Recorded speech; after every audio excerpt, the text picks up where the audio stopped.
Welcome, everybody, once again to another episode of Worcestery Council Theater 3000.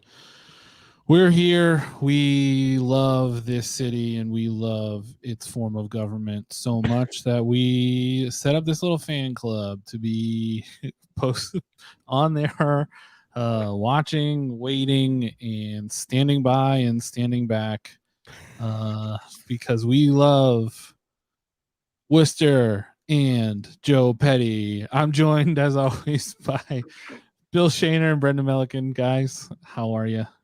What's up? What's up, everybody? I'm really excited. Will this be as dumb as the last one? Almost impossible for it to be, but I believe in them. They're gonna give it a run for its money, as much as sure. Yeah. Brendan, how are you? I'm assuming it's going to be as bad as next week, so I'm drinking gin. That's Okay. Nice. That's good. All right. What kind of gin? I don't know, something cheap. I don't do good booze. I'm a firm believer in shitty booze, like gin, tequila. Give me well or give me death. Gin and tequila. That's a good mix. Well, I didn't mix them. I'm saying those two Oh, things, okay. like one or the other. But yeah, no, I prefer. I was gonna say they call that the Travis Duda. I'm big Like on Lars. low effort drinks. The gin and tequila's the Travis Duda. I like. Yeah. It. Yeah. What's the why? Come on, you got to get me with the why. Because if you drink it, then all the live Fucks long up your day. spine. Yeah, Duda. Drinking gin and whiskey town all the Duda day. What do we got tonight, guys? What are you thinking? What are we looking at? Well, I'm leaving these windows open behind me in the hopes that somebody just takes me out. Right. Garrots you. Yeah. If you have a Beretta 50 cal, this is a one-hit kill type situation. So knock yourselves out. What do we got tonight? We're gonna do the Crisis Pregnancy Center thing again. Oh, good. And this is gonna be the third time or fourth, fifth. I mean, depending on how you're keeping track. This is either the third or like the 10th meeting on this. And we'll just see if they hold it again, right? Yeah. We have always been talking about the Crisis Pregnancy Center. It's been a year. It's actually been since last July, but it's been the better part of this year that it's gotten serious. What else do we have? Better is such a relative term here. Yeah, I know. Tracy Novick wants the commuter rail to be better and is asking the city council to get involved in that. So that's cool. Mm-hmm. They are cracking down on people parking on the sidewalk, which sucks for me because I park on the sidewalk almost every day. And I already got a ticket on that. But I kind of have to on the street that I park on the sidewalk on because it's just very poorly designed. So I'll just keep getting tickets, I guess. And then, of course, we have the executive session for the city of Worcester selling someone's house out from under them because they owed $2,000 in taxes. Yeah. That's great. I love that we do that. Quite cool. Yeah. And then there's a report on drone usage, which by the police department, which I can't imagine will get political at all. Oh no. Yeah, won't be used in any Red Metro Worcester posts. Yeah, coming up soon. Hi, Jay. Yeah. I very much doubt that this will get political in mid-September before an election. Bo Mergman, I'm in a different apartment now, but rest assured, the smoke alarm in the other apartment is still beeping. It is still beeping. The landlord doesn't seem to want to come up from Florida to take care of that one. So weird. I guess just don't pay rent. Keep happening. Yeah, I mean. Bill, in light of the drone report, is it possible that we owe the city of Worcester an apology for suggesting they would use the drone to track down homeless encampments when it turns out the drone is defeated by trees? It's true. I feel like we should be like writing a letter to the ACLU and just be like, look, your point stands, but Turns out technology is dumb. Still got to go in on foot. That is true. The drone report is very interesting. They used it a total of 2 times. And one of the times they were like, well, there's too many trees in the way. This does not work. I think the drone they were supposed to buy was supposed to have like thermal imaging.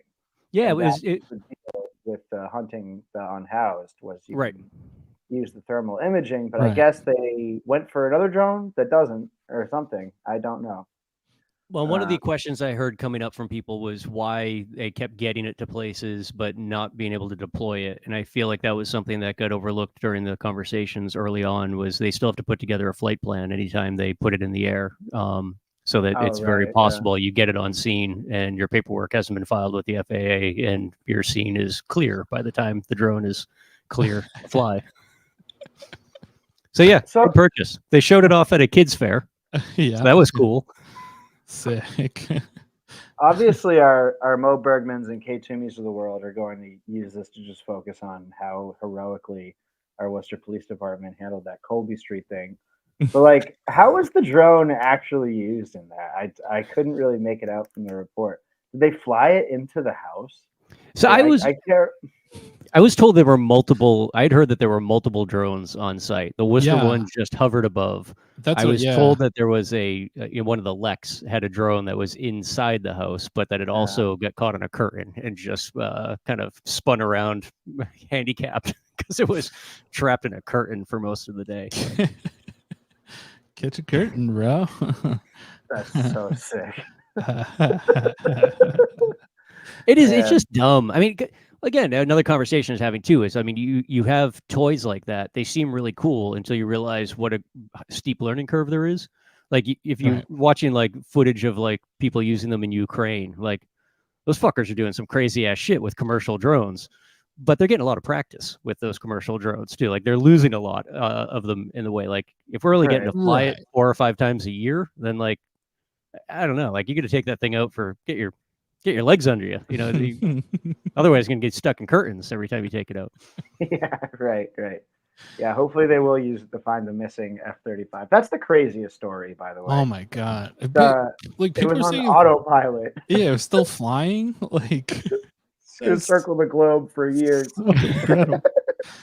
Wasn't there a movie about that where like the jets just took over and then like regular pilots had to go get them and like that feels like if it hasn't been, then guess what, baby? Bring Hollywood back. Wild that you spend $80 million on an air platform and don't think of springing the $20 for an air tag to go along with it. Right. I put one on my friggin' dog. All like the conservative weirdos in the comments of all of those stories have been like, it's a covert operations style plane. Why would it have tracking if it was supposed to be covert? Like maybe some sort of tracking. Maybe we could track it. Yeah, right. What if we find a way to track it where only we can track it? Like, it seems like, you know, with how many $1 trillion defense budget every year, you know, we can figure this out. Yeah. Right. Like if we're not going to figure out how to not have people sleeping in the woods and we're buying drones to hunt them, but we can't even figure out how to do that. I mean, at least we can figure out how to make the reason why we have people sleeping in the woods work right. That'd be nice. You know, it would be nice. Yeah. Interesting. And oh my God. to think about. Yeah. Oh yeah. Donna Colorio's car got egged, and that made it into the Boston Globe. I don't know if anybody saw that. Did it really? Yep. The Boston Globe wrote about that. Wrote about the eggs that were definitely. Well, hey, listen. I like in the same way that everyone was saying like Attell like faked it. I'm not going to say that Donna faked it. As like whatever. Maybe somebody did. Like that's, you know, that sucks. Don't do that. Don't take people's signs down. Doesn't matter if you disagree with them. Doesn't matter if they're, you know.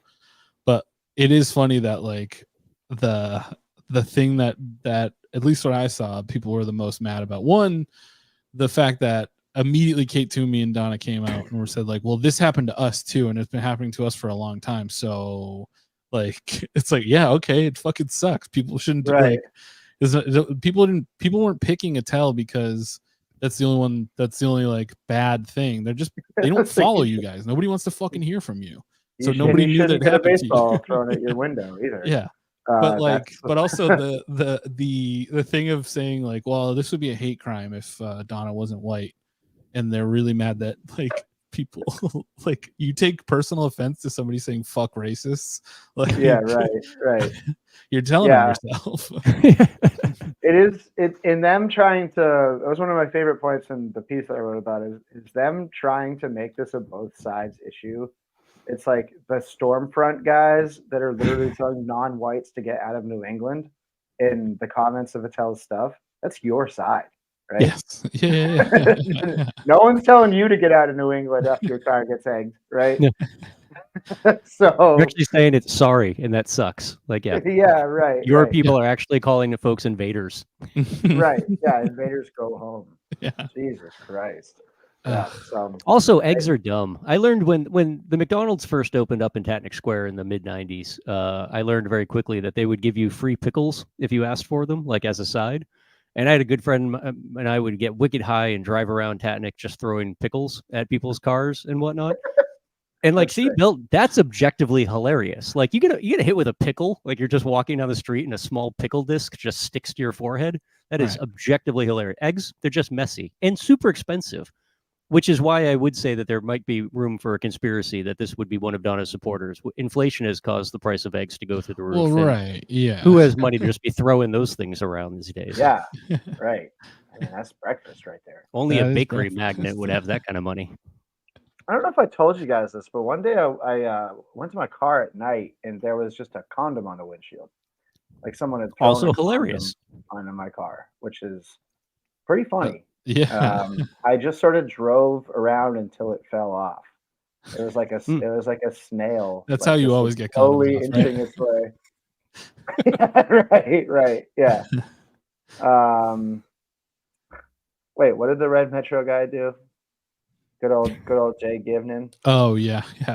I didn't. Also, see that. the only two people that follow, literally, I think the only two people that follow Red Metro Worcester on Twitter are Yenny to keep track of him and Kate Toomey That's so sick. to get her news, I guess. I don't know. Right. Yeah. Man, the conservative like online crime community has really fallen off. Like you think about 2011, 2012, 2013. These are some golden years for the crime community. Like right up until about 2018. I mean, like these people, they had Mike Gaffney. They were on fire, right? Mhm. Right. And they have just dropped the ball. They have dropped the ball hard. Yeah. Yeah, they're blowing it, you know. And Gaffney, for all his faults, at least was entertaining. Still on economic development, looks like. Yeah, I think ED is going late. Yeah. You know, usually it's the other way for ED, so it's just nice to see bucking the trend. Oh yeah. In the meantime, I have decided that we can. Oh, you can hook it up? Yeah. Oh my god. Wait, how do you do this? If you I gotta go show to, you guys. I gotta show you guys my Baldur's Gate 3 Short King. Oh yeah, you can go. If you go to xbox.com/ cloud play. I can't remember. If you look up cloud play Xbox, it's a website you can go to and you can sign into your account and you can bring up a bunch. Not every game you can play, but a bunch of games you can play. And I decided I'm gonna probably make maybe Joe Petty, maybe Mo Bergman, maybe George Russell in the game, and then we're just gonna see what we can come up with. Just in case, you know, it gets boring. Travis will check in every once in a while with where we're at on. That's a good idea. I like this. And if people have feedback about the character's look or anything like that, then. So who are we going for here? I don't know. It's like I'm trying to decide. I think part of the problem is going to be that I'm pretty face blind in a lot of ways. So coming up with Joe Petty from scratch, I think I'm gonna have to pull up a picture of Joe Petty. I think that's who I'm gonna go for, Joe Petty. Yeah, you gotta do side by side. I mean, he's the kingpin. Yeah. once we get into like features, proper hair, these types of things, I think is where Mouth teeth. slightly agape is very important. I'm very, very hopeful that we can, we can make It's that always happen. just a little open. I don't like. This is not a criticism, and I don't really like talking about people's looks in a negative way. So that's not what this is. But when you look at a picture of Joe Petty, do you remember in the movie version of Dennis the Menace when Walter Matthau gets his teeth knocked out and then he puts 2 chiclets in, and like Dennis puts 2 chiclets in his dentures, and he gets up and he shows it, and it's the look on his face when he does it that is more reminiscent to me, and that is like feels very. I'm trying to find that picture. Yep. Everybody go look it up on your own time. But yeah, it's the smile. It just really does feel accurate to the man. And again, not a criticism. I never want it to come across that way. It's just how I feel. When something's funny, it's got to be, Yeah.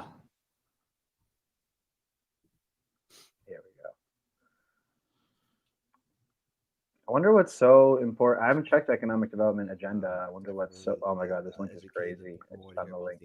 For builders and developers, and as just mentioned, that's not going to work. Our biotech folks, there's additional supports there, Mr. Chairman. And in lieu of all that, Mr. Chairman, I certainly would support moving forward with the. See if they're going to be going real late on this. I would suggest it is. I will say that the council agenda. You never want to say this off the bat. It's always it always makes it not work out that way. But it's very light agenda. Thank you, Councilor King. Councilor Bear. Right. Yeah, dangerous. Not dangerous to, words. I just right, but not to say that they won't find a way. I brought forth the climate crisis. That's something I think unanimously passed.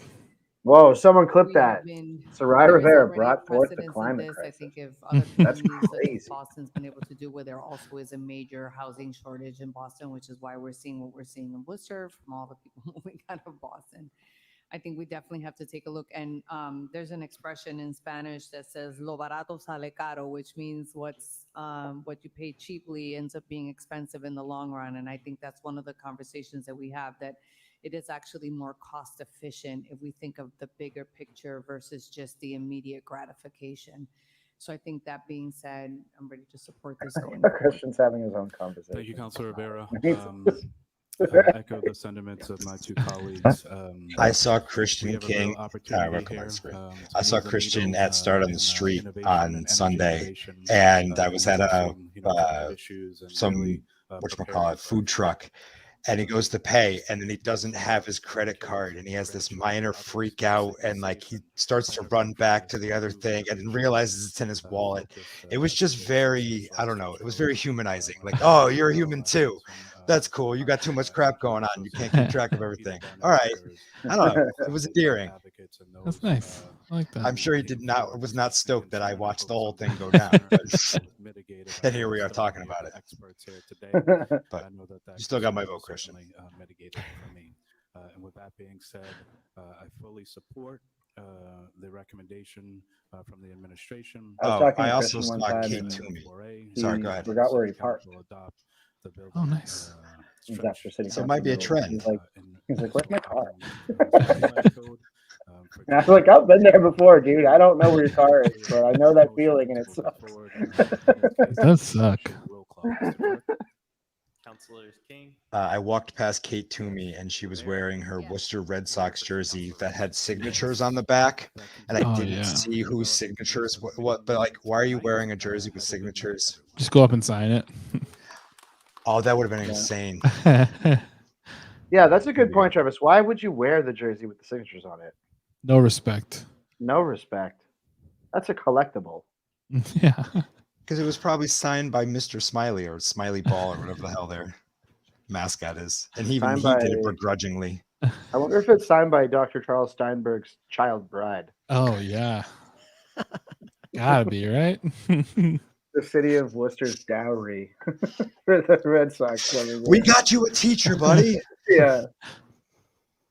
We couldn't pony up enough pigs, chickens, or cows, so we had to throw a young bride in there in the pot. I wonder if it was her choice to make the door too small. He wasn't paying attention. You know, too smitten with our teachers. So annoying that they had to design it. They had to be such baseball nerds about it that they designed it to spec to Fenway, to like not even thinking about how the Fenway specs make everything in that building annoying. Right. Yeah, they built it that way because it was 1917. Yeah. Every couple of years, they do an exploratory search to figure out which property they can buy. Back when I worked for the civil engineering company, they were trying to figure out a way to make seats behind the big monster, basically build seats over the street. So make it all one large covered bridge. Yeah. I mean, that'd be sick, actually. Oh, yeah, we did. We saw Robin Kennedy, and Bo Mergman did see my mom. Bo Mergman saw my mom punch me really hard on the arm. Like to say like, hey, like, like I was like, that was too hard for public. You can't do that in public. How can you not have? You need like the sides. Male pattern baldness. Yeah, you need the sides.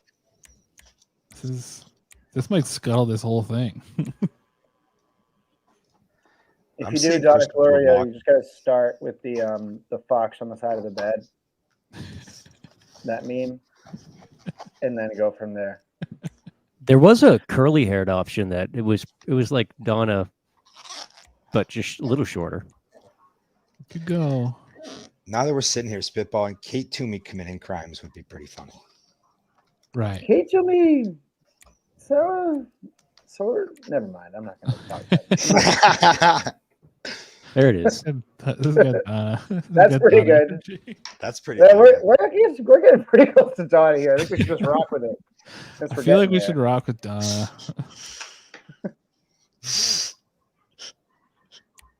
I have to look up a picture of Donna now.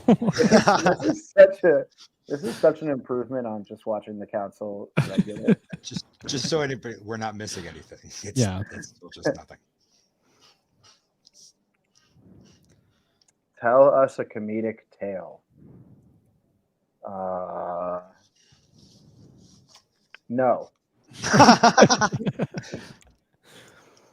How'd the event go for Katie on Sunday? Oh, it went great. It was a really good time. Raised a bunch of money, and there was a lot of good choices for raffles. I didn't win any of the raffle prizes, even though I tried to juice the system in my favor using my crony network of knowing the organizers. Did not win a single thing. Wow. But, Jessica won something. Hell yeah. Yeah, it was kind of a ripoff too for me because I put almost all of my tickets into Seth Campbell's original art piece that he put in. I put a fat stack of tickets in there, and she won. She won it. Wow. Should I put one ticket in there? Probably. Yeah, that's. Well, but I didn't see you there because we had to head out kind of early. Katie had to go to bed. Yeah, we went to dog class. We had dog class, and then we stopped by after. Wow. Yeah. You know, my dog is a learned man. What is your dog studying? How to stop being a hellhound when you see other dogs. I finally had to admit it though this week. That I think it's cool the way he sounds when he growls and tries to eat other dogs. I think it sounds cool. He sounds like a werewolf. And I think it's fucking awesome, but it's not. I mean, it's not good. I'm trying to stop him from doing that, but I do aesthetically enjoy it a lot. So it's really, especially it's getting spooky time of year. It's very hard to say like, oh, he shouldn't be doing this when I very much enjoy every time he does it. You're like that jock dad whose kid gets into a fight, and you're like, Timmy, never get into a fight at school. Right. Did you win? Yeah. And if you do, you better win. Yeah. Or how my dad used to say, never start a fight, but always finish them. Oh, yeah. Like, okay. Yeah. So, Sons of Anarchy school of parenting. yeah. Look at this. That's Look why- at this little cowboy hat That's I why got. people should Google you. Oh, yeah. What about your cowboy hat? What? Hold on, we're going big screen. Listen, Paul Saucier. There's a new sheriff in town, buddy. I don't care if you're the interim police chief. There's a new sheriff in town, and we're doing things differently. It's going to be all yeehaws and gimme paws and treats for everybody, because we're wearing a little kitty cat's cowboy hat up in this partner, and this is the start of a new new reign. Terror and nap in the sun. Yeehaw. I've been watching a lot of Yellowstone. That show is great. The show has the most hilarious politics. It's so funny. Just Sons of Anarchy on horses, but I love it. Yeah, that's me, Barnyard Billy. I never knew that it was like that. I thought it was just like about like fake ass cowboy businessmen, and I never realized that it was like violent and stuff. It's really violent. The violence is great. The best part about it though is in the later seasons, Tyler Sheridan inserts himself as a cool horse trainer who fucks. He like wrote his own character to do that, and real horse trainers can do this thing where they spin their horse around a million times. But if you watch him do it, you can see the cuts. Like if you watch closely, like he wants to make himself look like he can spin the horse around like 6 or 7 times. But if you watch it, you can very clearly see that they cut it after every spin and stitch it together so it looks like he's doing that. Wow. Like, yeah. He also used his own ranch properties to film the show and charged the studio an absorbent amount of money. Yeah, that's how you clean up locations fees, baby. That's just smart. Which is just amazing. Like the show is written about his personal, like just land grifting politics. It's so disappointing to like learn more about him because like Hell or High Water is so incredible. Yeah, dude, it's so good. Like what a good movie. Oh my god, I love that movie so much. One of my favorites ever, for real.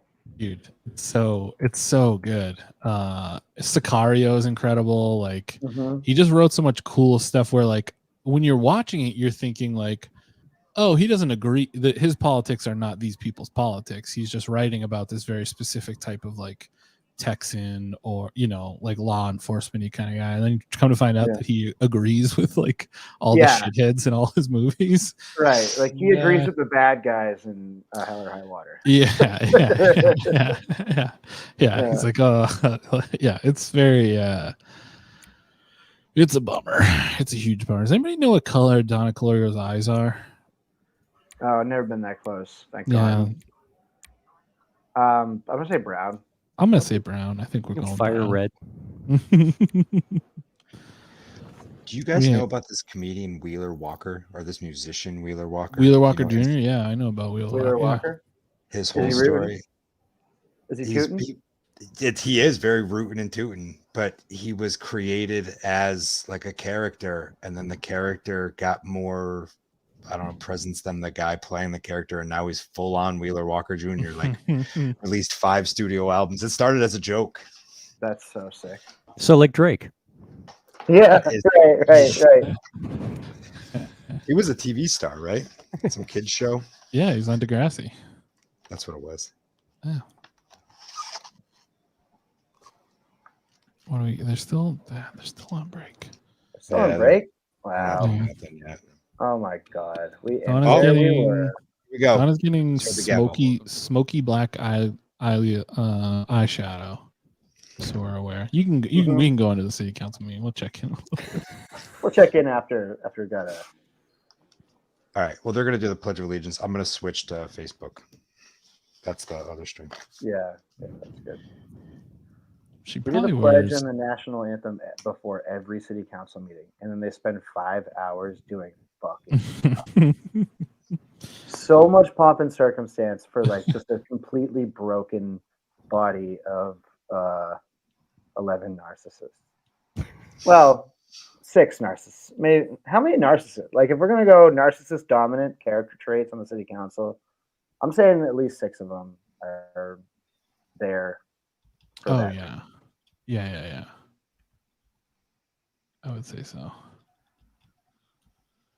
I'm gonna guess that she wears gloss, like a nude gloss lipstick, but I'm making it smudged because we gotta have a little fun with this. All circumstance and no pomp is such a great way to describe the city council. We're getting, Right, we're getting this. We're getting somewhere, Brian. A deep red. The artist at work. You love to see it. We got to do Nico after. Oh shit! Yeah, I think. I mean, we've nailed it on the apparel probably, but I'll go through the. I do think that she just wears biker clothes. Oh, totally. Yeah. Yeah. What do you think? Spot on. That's Donna Colorio in A Clockwork Orange.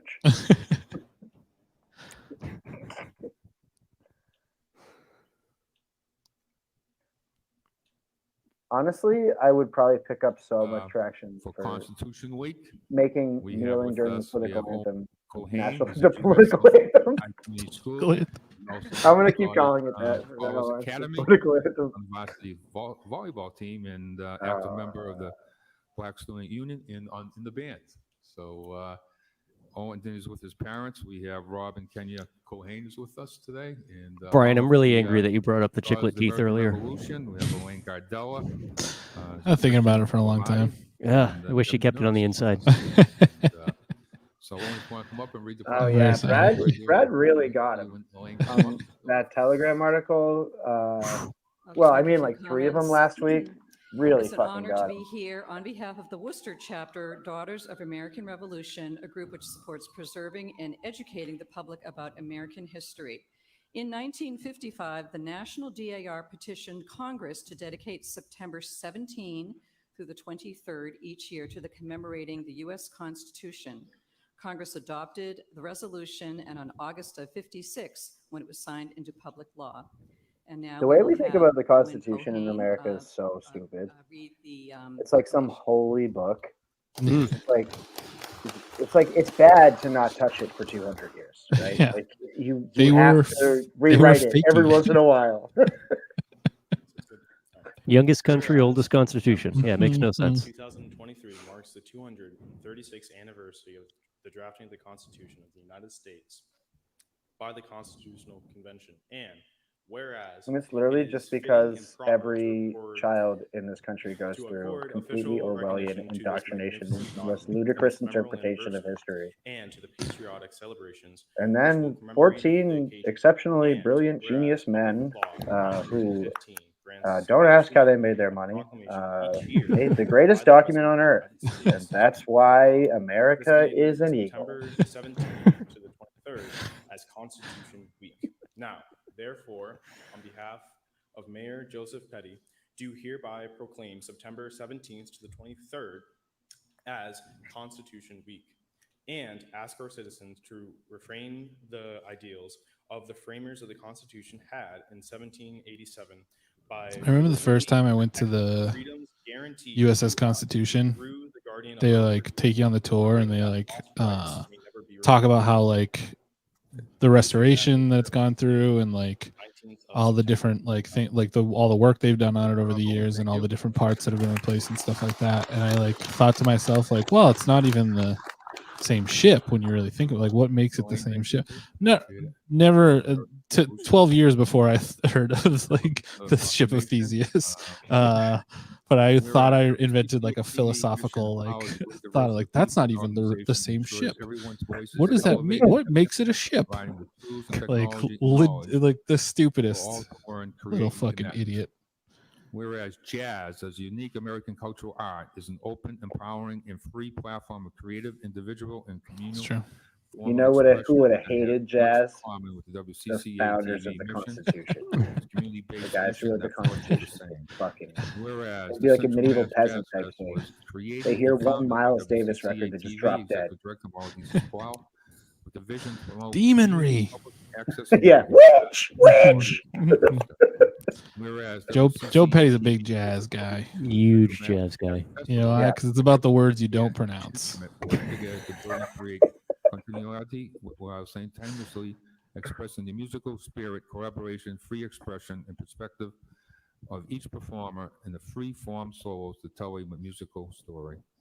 Whereas September 27th, what's scat? Is that like what a band does? The Central Mass Jazz Festival has accomplished a new presentation of virtual and live jazz pop-up concerts in Worcester, and the quality of life in Worcester in a unique and profound way, exemplifying the democratic value of free speech and freedom of expression. Abe Lincoln would have thrived in 2023. Joseph M. Petty, City of Worcester, declares the week of September 25th to the 30th, 2023, to be WCCA's TV Central Mass Jazz Imagine Festival recreating the Abraham Lincoln assassination with euphoria bisexual lighting. That would be a good scene. Proclamation. So if you come down and enjoy the music, it's a pretty good time. You can join anything you'd like, Messed Up Fairy. So now we have approval of the minutes. Yeah, get on in here, Messed Up Fairy. Just I will warn you, you're gonna say something fucked up at some point. We know it. Yeah, no dirty tricks. We're just gonna ignore you and then boot you.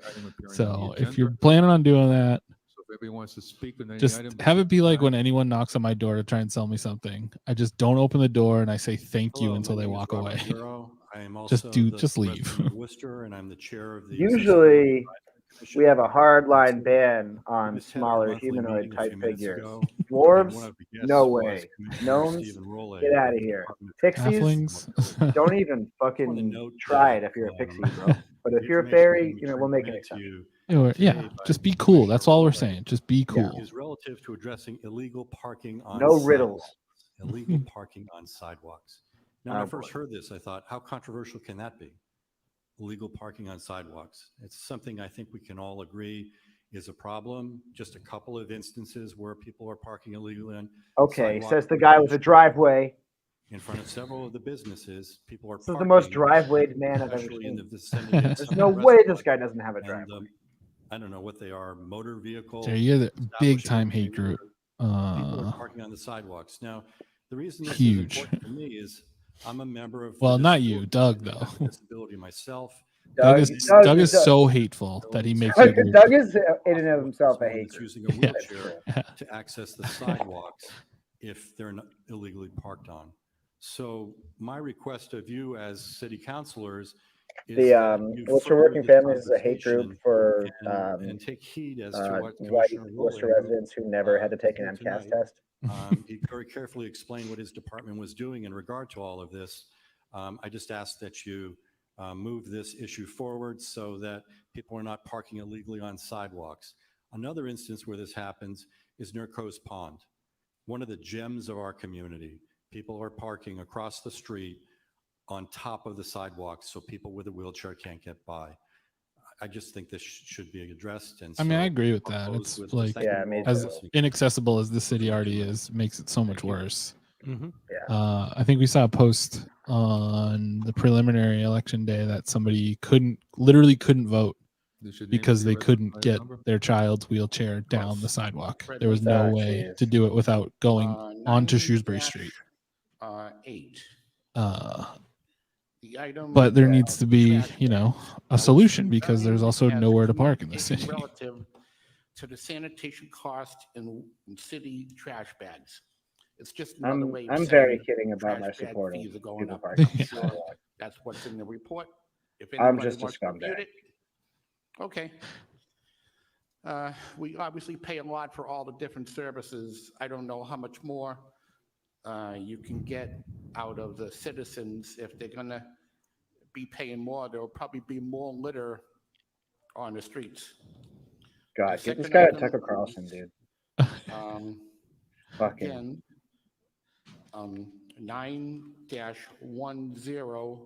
about the illegal parking on the sidewalks. Sounds like a pretty simple issue, but it isn't. Unfortunately, there are people A dramatic who pause there had find me a parking gripped. spot. They feel He had me. to block the sidewalk.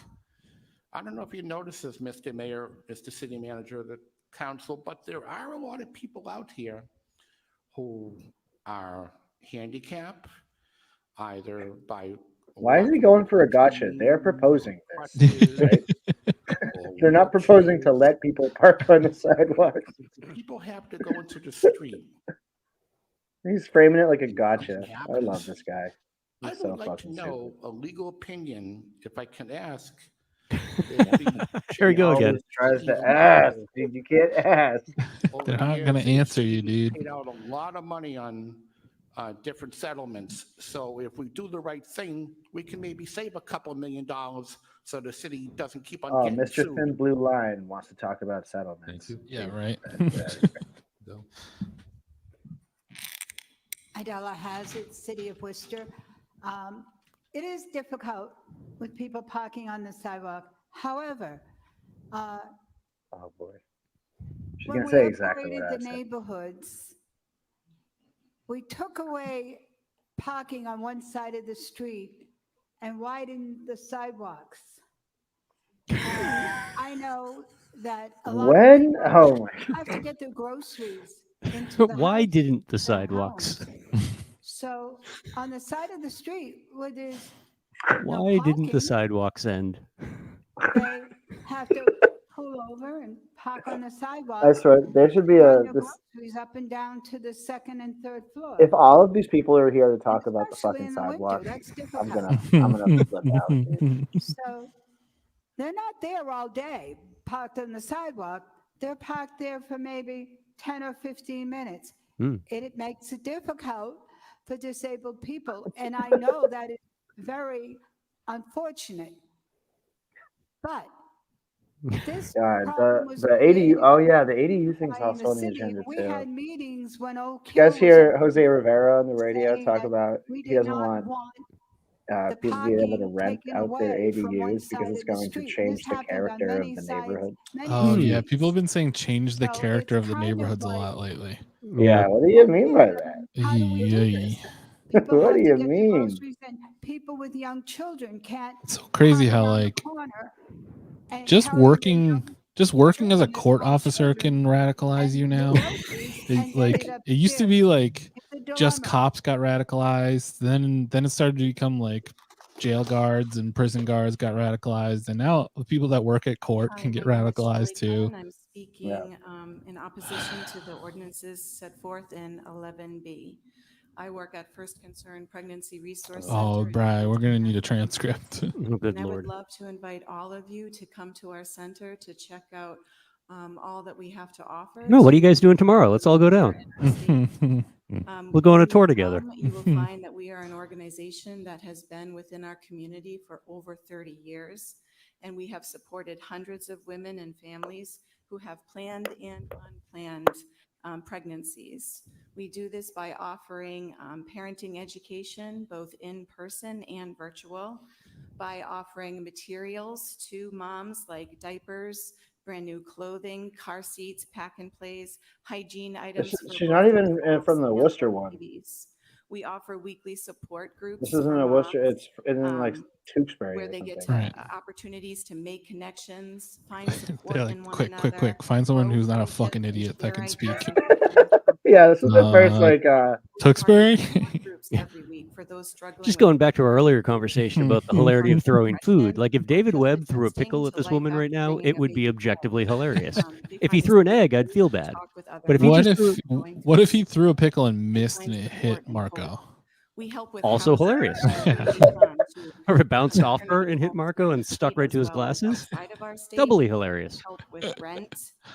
We help find safe housing or pay for emergency Definitely pretend to be hotel doctors. room stays for Part of women the who deal. are seeking to leave abusive situations or are in any way unsafe until we can find safe housing for them. We are a liaison to medical care, helping them access. All you have to do is submit to a health insurance, theocratic, as well as WIC and authoritarian regime, and you all get diapers. with Pretty good deal to me. what their finances are. Who Everything was it is that everything is it confidential. might not have been us, We but help the most marginalized somebody was women in saying our about city. it's like those when you're a One kid, like the particular skate example, parks a mom I've that are worked like, with oh, the very skate park's recently is free and someone it's who really came to good, our but it's a country church on a and you have to quote-unquote like sit loan, through was like promised her teen papers church when she first. crossed, but never received Yeah, it's them, Kelvin and was Gemstone. harassed and persecuted And he's like on a by those trampoline in who front of owed you money doing to. backflips, She talking was about the Lord. sleeping on a floor of an apartment filled with people with her 5-year-old in tow, no blanket, no pillow. She was 6 months pregnant with no prenatal care.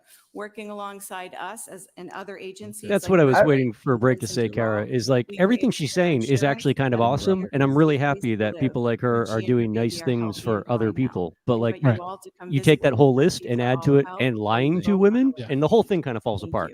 So just don't lie to people. That's all anyone's asking.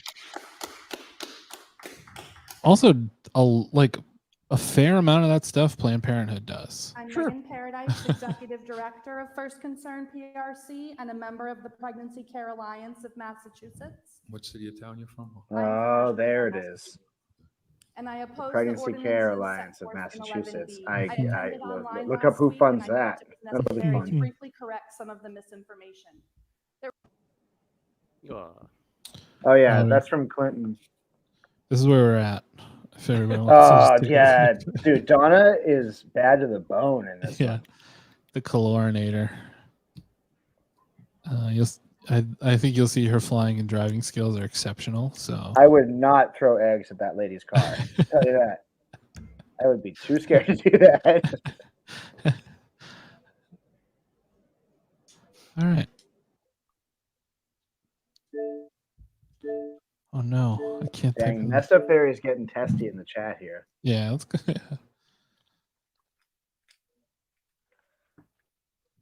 It's like the way that these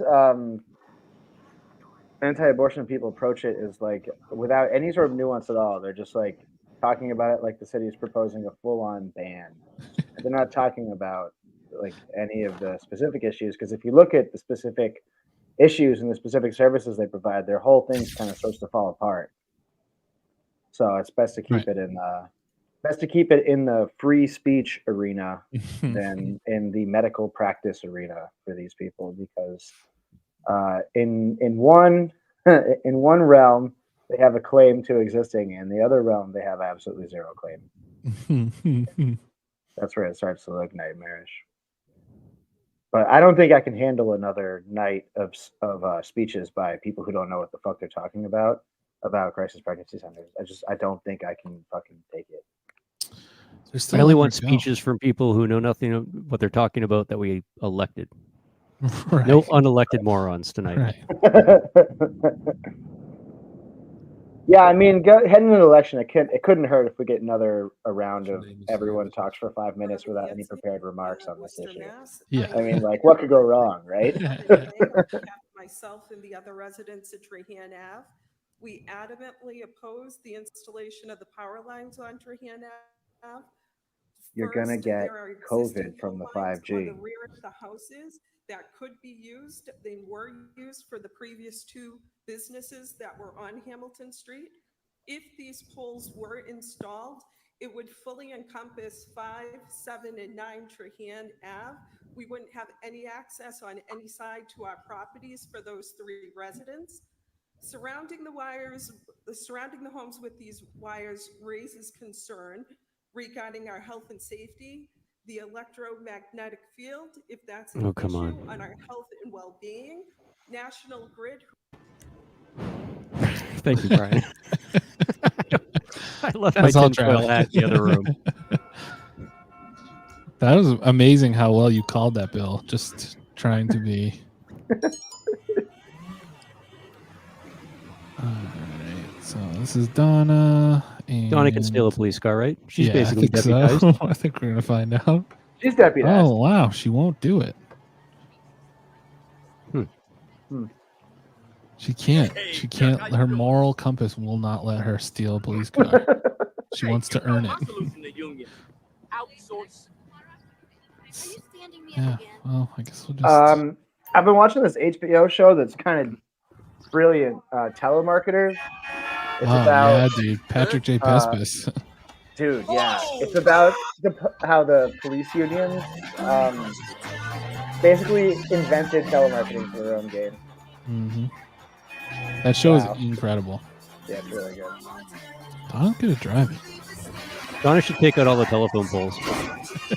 For this. She hates electromagnetic waves. Oh wow. Yeah, if you can find the fluoride depot, you should go blow that up. An underground option for the No, she's still talking.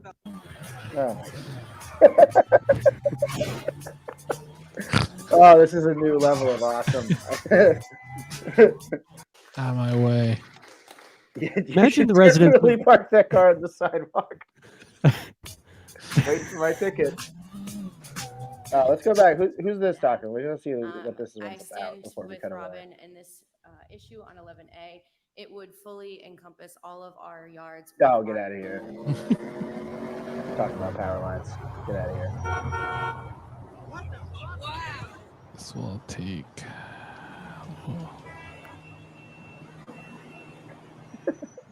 Go to the hospital. Come back when you're talking about something cool. Like We better get in here and tell people that COVID's not real. Hey, these young cats is crazy, no? you're being lied to. You're all. COVID lockdowns were a scam. Who wrote "fucking racist" on my yard sign? Who cares? What? Yeah, get out of here. That Be time free. was off. Names for your residents. Oh, Hi, David, my name is There we good go. timing. Webb. My city of residence is Worcester. I'm here regarding, I think, 13H, 13I, and I believe 12. The other crisis pregnancy center one, since this has now gotten split up into three things. To echo Councilor Clorio from last time in one of the meetings before, I don't know why we're still here. I don't know why we're still discussing this. This is my fifth time talking on this matter in front of you guys. The first, of course, was about a year and 3 months ago when you first passed it, and then did nothing. And I'm going to try not to get too far into it here, but I've got a question for any of the three. There used to be a bicameral city council, but we got rid of it because there was too many Irish people on it. If you guys get a bunch Oh, I agree. If that's what it's going to be, then we should keep it gone. Yeah. Can't risk that. Yeah. It was like we saw the Italians coming down the pike, and we were like, absolutely no way. You We need guys to go to might weak do lots mayor. of good things for people. No one's saying otherwise in this particular setting. What we are saying is that you shouldn't be allowed to advertise abortion if you don't offer it, especially if you also don't refer it, especially if you also shame people For your for not comments doing up it. here, please. Anyways, lastly, there was something about institute an escalation 13G, institute an escalation fee on owners of unused properties. That sounds like a no-brainer. It's a good, easy way for you guys to avoid using eminent domain. Thanks. Thank you.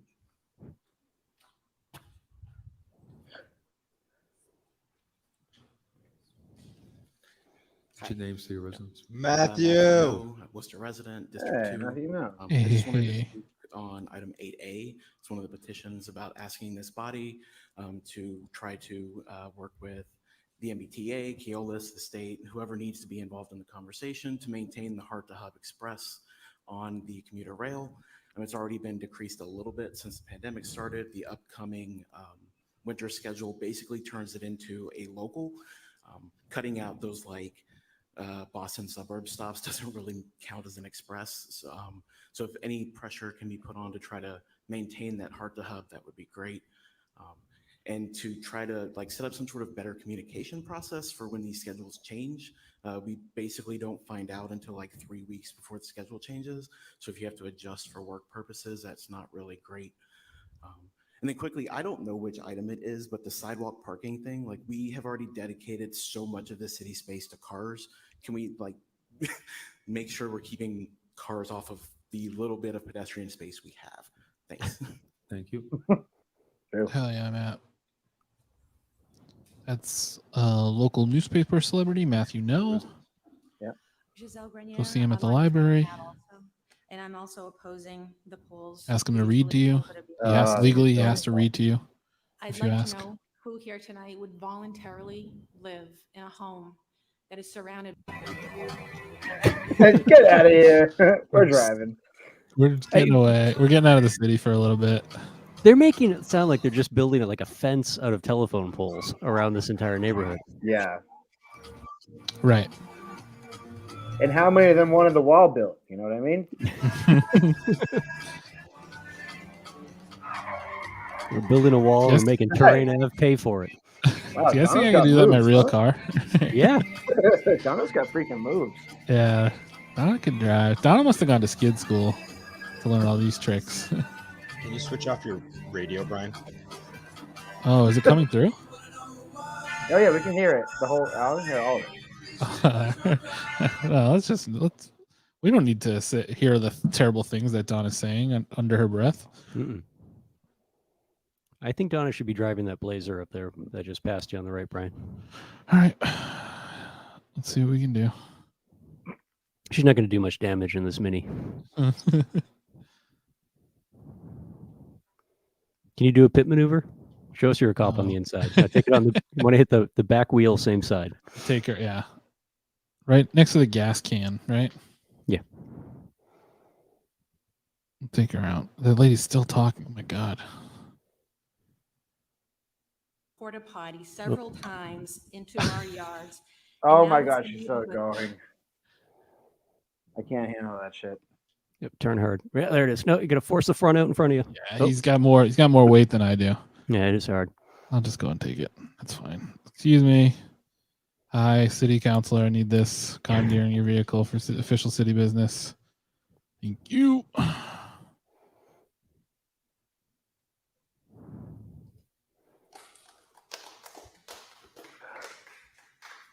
That's what all those people are there for, is the fucking power lines. Robin Smith, 7. I guess Shahan Kara Ave. spoke too soon saying that it's Shahan Ave. Neighbors in opposing the polls at 1 and 5 and 7 Shahan Avenue. Thank you. Anybody else? Thank you. Oh my God.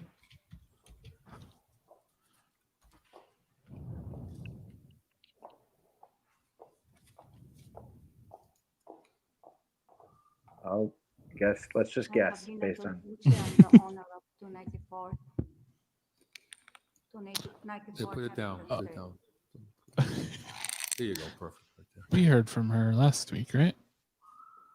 I don't I remember. arrived here in 1995, and the first English word I learned was job. My motivation and goal have always centered did. around contribution. Yeah, I and think we did belonging. too. I can't remember aspire what it to was. contribute Because it was essentially about how she's trying to run this business and can't, and it's providing a necessary service to, especially the Albanian community, I believe. The pole. She's the pole. The She's leader been- of the pole charge. Yeah, and she's been paying rent on this space without power for like a long time. I don't know. Many Albanian children like me are dedicated to looking after their parents because our parents cannot afford to live independently. I've invested everything I have. My job is job. Building this adult daycare facility, My which job is just aims to job. provide sanctuary where they can reconnect with their culture, heritage through music, savor tradition means, and experience You know, She's I'm not the- sure. Looking for a pole. That's it. of their homeland in Yeah, I think she's looking for the pole. Wait, so it's this lady versus all of those other ladies? Yeah. Oh, well then this lady rules. This Yeah. lady. Yeah. Give this lady your pole. Those other ones don't deserve anything. There is an ongoing dispute involving. Let's get her a pole then. 10th Street All right, I didn't know that this was a. Those three This was neighbors a. insist There was two that sides the to this wires story. are installed in front As of the their new houses. sheriff in town, It is I'll have to public adjudicate property. this. It will lead to health You know what? concerns, Cut the pole in half. Everybody take one side. electromagnetic fields, Yeah. This cancer, reminds me of when the cancer, wolves addiction, were eating my safety cattle, hazard, but they were coming from the risk national to park. property value. Yeah. They are adamant or insisting that Those the wolves have wires more are protections than my placed goddamn at the back cowboys. of their houses. I'm struggling to understand how this Yeah, health I'm pro concern pole will lady now, disappear if and the honestly wires are might moved to the back actually of their do a little bit of houses. reporting on this week. National It Grid argues that seems like it having might the be pretty pole interesting. front is safer, quicker. Yeah, it always feels like, you know, it's always dangerous to speak on something you don't know, with no real like facts to back it up. But I 100% agree with her and 0% agree with all the other people. That's Yeah. Yeah. My mind has been made up before I know anything at all about this. National changes nothing. It's merely an extension of the existing power line. Despite the So yeah, effort so of I mean, individuals I kind of, like Joe Petty and it's Joe kind of Johnson, emerging what we're looking at here. mediate between National It's Grid nice that and he's trying to neighbors, open a business a and satisfactory is getting resolution blocked has by not the emerged. local homeowners, Regretfully, I am the one Right. holding her who hostage. continues to Yes. suffer. Yeah, I mean, I don't know. I don't know anything about this, so I might look into it this week because it might Implore you be to one of those vote little stories that just kind of explains how psychotic our without a single-family positive homes outcome. are here I in the won't city. have the power necessary to heat my building. It's like a, you know, changing the fabric of the neighborhood sort of argument, but with a little bit of cancer thrown in. Right. Yeah, right. Benefit my business, but also contribute to our community. Respectfully, Pavlina Tolkuchi. I'm gonna get some insight on this right now. Thank you. Name and city of residence. Scott Morrissey, Bolton, Massachusetts. Get the residence, fuck out. Contractor for 294 Hamilton Street. Just making reference to the topic of 11A here. Just to try to, well, Mr. Mayor and distinguished council members, you have a difficult task here trying to weigh out the emotions of all sides. But I thought it was interesting to kind of make mention of some of the facts that I've learned over the past several months with National Grid. First, National Grid has been working a year on the best scenario for this building in the community. What you have before you is their best suggestion for the area. That's financially as well as safety. This guy for did their his research. the land on which the poles are going to be located is the cities. It's not going into anyone's yard. No one's having anything. You know, it's kind of weird to think about sometimes, though, is that we are in New England and we put all of our important infrastructure on top of very tall poles. And then we act surprised every once in a while when all of our important infrastructure stops functioning. Have the time element, design and engineer time. Oh crap! It's too windy. All these people could be at home watching Every year it's too windy. Stone reruns if we just started putting all the important stuff underground, like civilized cities. Oh no! 2 raindrops fell. The power went out. Yeah, but do you know how pissed off people are going to be? How long it's going to take to bury all those lines around the city? Well, you don't do it all at once. I mean, just like, you know, every once in a while, say, hey, let's, like, this would be a good opportunity to say, let's put a conduit underground. I agree that any future, any new building should absolutely be buried. So then what? Am I gonna get 5G COVID from my fucking feet then? Oh, your feet are going to be just big tumors, just big floppy tumors. You won't even be able to fit shoes on them anymore. Backyard or the front. I'm hearing savings on shoes. That's all I'm hearing. Hobbit feet, baby. They simply can't access it with bucket trucks. They can't if something goes wrong. National Grid has stated they're willing to look at removing those poles and services. Molly Cronin told me that it's Bilbo's birthday on Friday. Them there. Their goals are eventually Bilbo? that Yeah. all communities don't He's have like those 136. Helen? So He's got those to other be options that are pushing here for folks, 1100 by now. on top of the compounded Whatever the fucked up pandemic shit they impact say. of the construction industry raising the cost of this building almost 3 times. He's in his They're 11s. presently at about 2.5 million. It's perhaps the saddest impact is the loss of the use of the building for another 8 months or maybe a year that would serve the senior adult community that's already underserviced to our loved ones now. And let's face it, we're all going to be there one day. We'd like to have facilities like this open to I'm gonna have to learn Albanian first, but point taken. Anybody else? You'll have lots of free time when you're old, though. I got lots of free time now. We'll pull up Duolingo. Let's do that together instead of playing GTA. Oh, it's just bothering me right now. What are you talking about? I'm not doing making good use of my time. All right, let's get active here. Name and city of residence.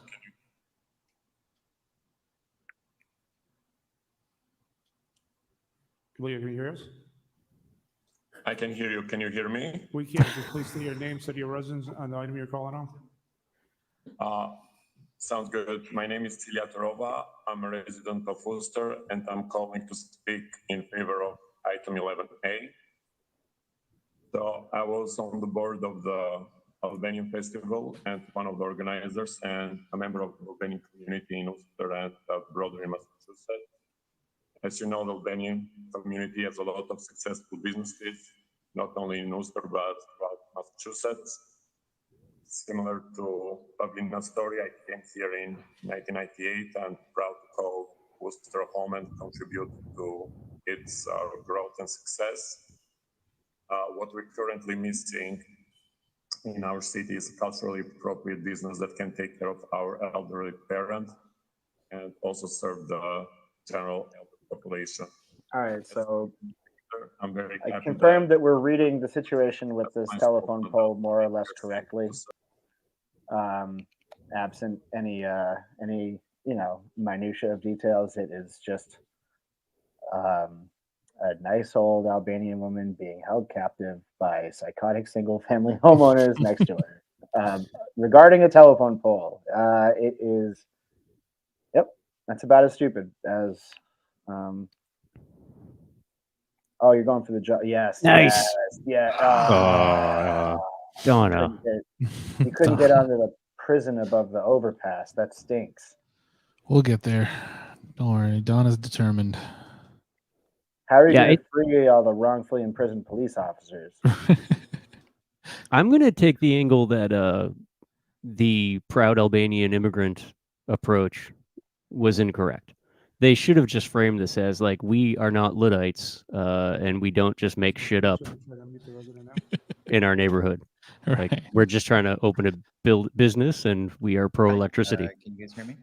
I think that's one of the safer arguments you could make in Worcester is that you're pro-electricity. I am speaking to respectfully urge you guys to support the installation of the electric poles on 294. It'd be cool to do like a National Front style, like reactionary right-wing thing, but it's not like racial. It's just about like having electricity in the city. You're like National Grid, go home. Right? We don't want any electricity in the city anymore. Oh.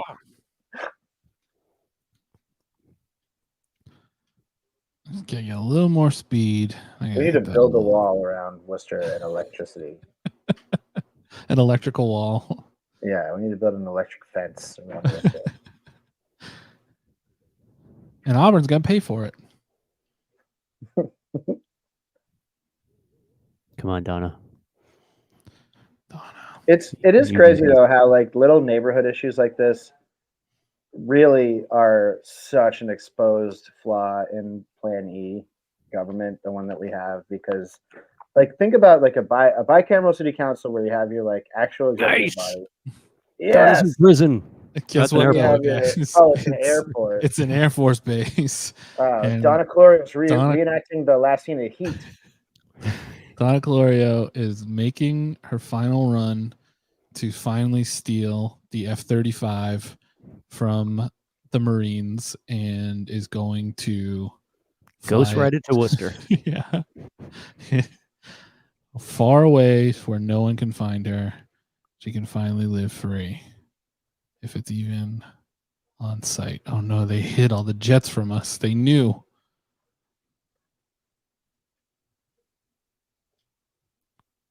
All right, are we out of public comment yet or what? Worcester is not only home to the Albanian Church of St. Mary's, but nope. The coward military run by these fake generals like Millie. They've hidden all the jets from me. Like, well, there's one. Found one. Yeah, move this. There really should be a city council for all this like silly little neighborhood shit, and then a city Right. council for like actually making decisions about the City direction. Council Junior. Yeah, city council junior, perfect for your Gary Rosens and your Donna Colorios. They love that. But that was, I mean, that's in the charter, right? I mean, that was the idea, the split when they were crafting the charter between the CDCs and the neighborhood councils, and the CDCs won out because they're a money-making operation. Right. They also do great work. I'm not knocking them on that front, but it's, it made sense Yeah, at the time because it was a pathway for funding. And I'm here to speak about But it's item not any 8I. sort of public This is forum in opposition to for the stuff changes like that this cut at commuter all. rail service between Boston and Worcester, and the general practice of the MBTA not really communicating with Worcester residents. I just want to note that if this goes into effect, I think there's a very good chance it will reduce ridership on the Worcester end. Oh, There's Travis, a go back huge to me for a difference second. between the I accidentally jumped out of the plane. You'll be Go, fine. Switch away, You're switch okay. away, switch away. You're okay. which I believe is one of the stated reasons for getting rid of the Donna, we're gonna get you express back. service. We're gonna fix you And up. if the MBTA have the trains to do so, why not send express buses instead? I want to know if there were other options even considered. The MBTA trains are really important for connectivity and reducing reliance on cars, which we've heard a lot about issues with cars in the city. And so We should have anything express that rickshaws with the MBTA. using mass Invented in transit this Worcester. way is the best Yeah. problem for Worcester. According to lies. And I would say I'm also personally Those very are the best passionate about lies, though. transit. It's so awesome. Part of the Seven reasons Hills why I really, rickshaws. like living here, and Butter. I just as a Like, we parent, I didn't invented get so my many driver's things. license until age 37, and I still don't own a car. and this would Rickshaws have is a so adverse funny. effect on me It's and like, would incentivize what me are to we? Why are we trying to even claim ownership and of I the don't think the city of Worcester rickshaw? needs Hey, it's on Wikipedia. It has to be true. Thank you. Mr. Mayor, the next speaker is Sarah Bertrand. I'm trying to unmute Sarah now. And yet we just give Jay Giles band to Boston, right? Like we're like, oh yeah, we invented the rickshaw, but like it's like, oh yeah, I don't- that's a Boston band. I'm here to speak on the Ridiculous. question about ordinances for crisis pregnancy centers. And I'll just comment that bodily autonomy and access to abortion has been under attack and at risk all over the country. And it's painful to see Worcester repeat that trend and fail to do its utmost to protect people's right to choose. I feel it's a question of safety, transparency, and integrity, and urge the council to support and move forward with implementing these ordinances. In the context of these ordinances, Bill, why were people from Clinton and Ashburnham must include access in to Worcester abortion. And talking about their organizations that aren't even in Worcester and would be no way impacted by an ordinance in Worcester? It's almost, there might be a little situation going on here where the national right-wing organizations funnel money Yeah. to Hi, states I'm Deborah Conniff. I live at 8 via like Massachusetts Family Institute. These aren't they're saying they're representing these like places, but what they're really representing is organizations like Mass Family Institute and like Families Against Abortion and all of these like sort of right-wing political action committee work. So like there are people that are more inclined to call up the city council meeting and talk about it in these dire terms that scare people into thinking they're getting sued. Yeah, that's like what the whole thing is in general, though. It's just like the on the ground, like boots on the ground abortion fight. Just It's just one city at a time. I can't think of any reason why the mayor would even allow them to speak, though. I mean, we might as well have had like the National Alpaca Lobby come in to talk about abortion issues in Worcester. Like that's right. I mean, that's a valid point because like you're supposed to state your name in city of residence. Yeah, and it's like that guy Michael King. It's like why the leader of Massachusetts Families Institute that just says the most outrageous shit every time he gets on the microphone. Like, why would you even let him speak? Right? Is there some like is there a rule that says like anyone can speak no matter where they're like? I wonder what the rules are around that. If it's like he's not allowed to deny anybody. we should start making a list, and like we should start taking the show on the road and showing up at like Clinton and Ashburnham town meetings and just derail everything. You know the amount of shit that we could instantly sow in a small town if we took this format and just like put one episode on YouTube in a place like Ashburnham. We could start a political revolution there. Right. It's just like instantly. We could definitely get assassinated too. Yeah, we would get so assassinated. It'd be awesome. It's fine. Yeah. I've been begging for it for years, basically. It's easier that way. What's the what is the caller talking about now? Cost to get the job done. Nothing of merit. So in This guy's a reality, dick. It doesn't work for the people that are Oh, really yeah. involved.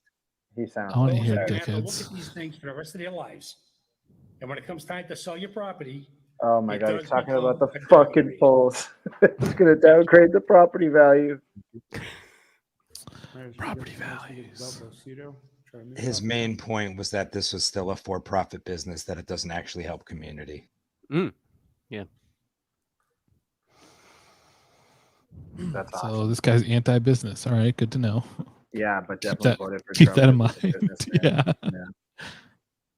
Known communist on off Hamilton Street. Last speakers and Callahan, I'm trying to make it. I mean, it is private businesses that are pumping 5G into our brains. Yeah.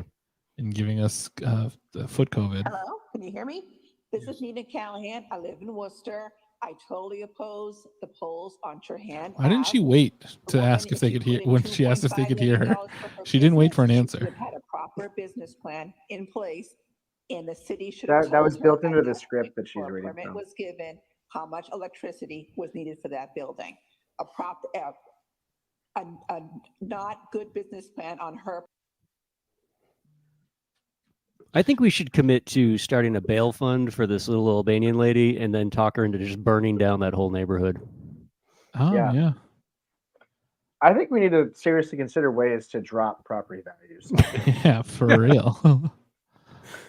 I mean, if you look at, there's some charts out there where you can look at the problem seriously, but like the rents versus the incomes metrics is insane since about like 95. We're on a runaway fucking train. I mean, honestly, comedically, allegedly, for parody purposes, like it would be really good if people who lived in shot spotter covered neighborhoods just shot a few rounds out their window every morning.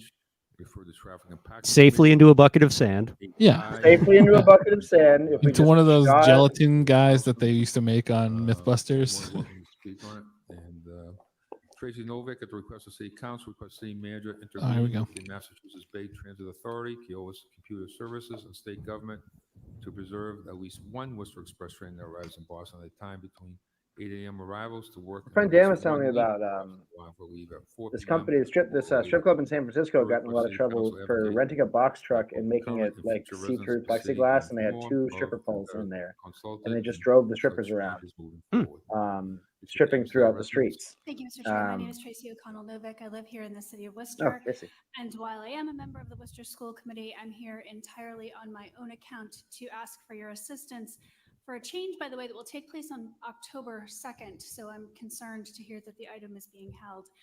I am among those who live in Worcester who Wait, commute who's to work in holding it? Boston. In my case, I need to be in the office at or before 8 a.m. In order to do this, I take the 6:30 express train, which stopping only in Framingham. Oh wow, what a Takes an hour and 5 minutes to make it to South Station. With a 15 or 20-minute walk from the station, I'm in the office before 8.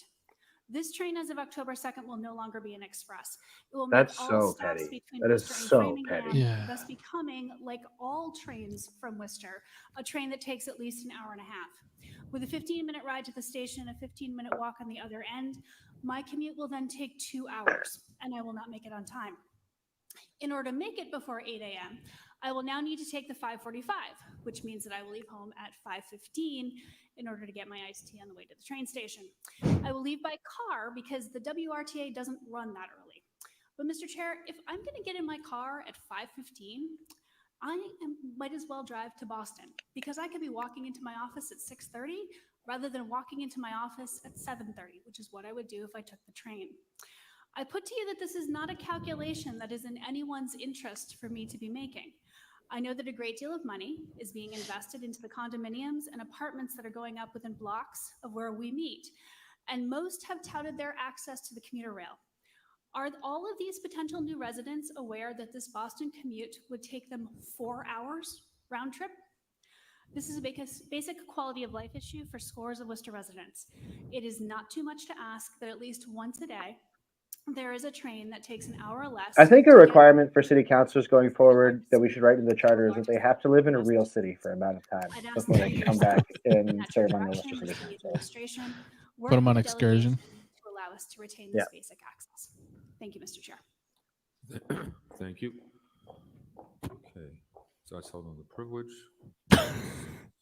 We would suspend the rules. We'll go to 11A. Just like, what's the point, Candy, of Hearing. holding that? All in favor, opposed, so Besides ordered. to be petty. Hearing National Grid and Verizon New England for a joint pole location on Turan Ave. Granting permission for National Grid and Verizon New England for a joint pole location on Turan Ave. Councilor Russell? Mr. Chairman, through you to Mr. No, Trainer. 1 second, what's that? I have to recuse myself. On this item? Okay. Mr. Trainer, through you, Mr. Chairman, to Mr. Trainer. I've asked him a couple of questions, and I want to make sure we're doing the right thing, and if we need more information, we can get it from him later. But Mr. Trainer, I asked you a question as we were walking into the chamber today.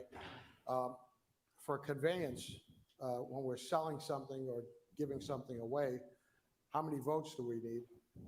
I always thought that was 8, but can you explain what this is, first of all? Through the When chair. we're granting an easement, are we conveying an easement? We're granting we're granting interest in that real estate, aren't we? My trainer's like, many through the votes chair, do we need? don't ask me questions. Through the chair, I don't know that the city's granting an easement. I'm not familiar enough with this issue. The votes are a 2/3 vote for an order of taking or conveyance of land. An easement, I believe, is just a 6-vote majority.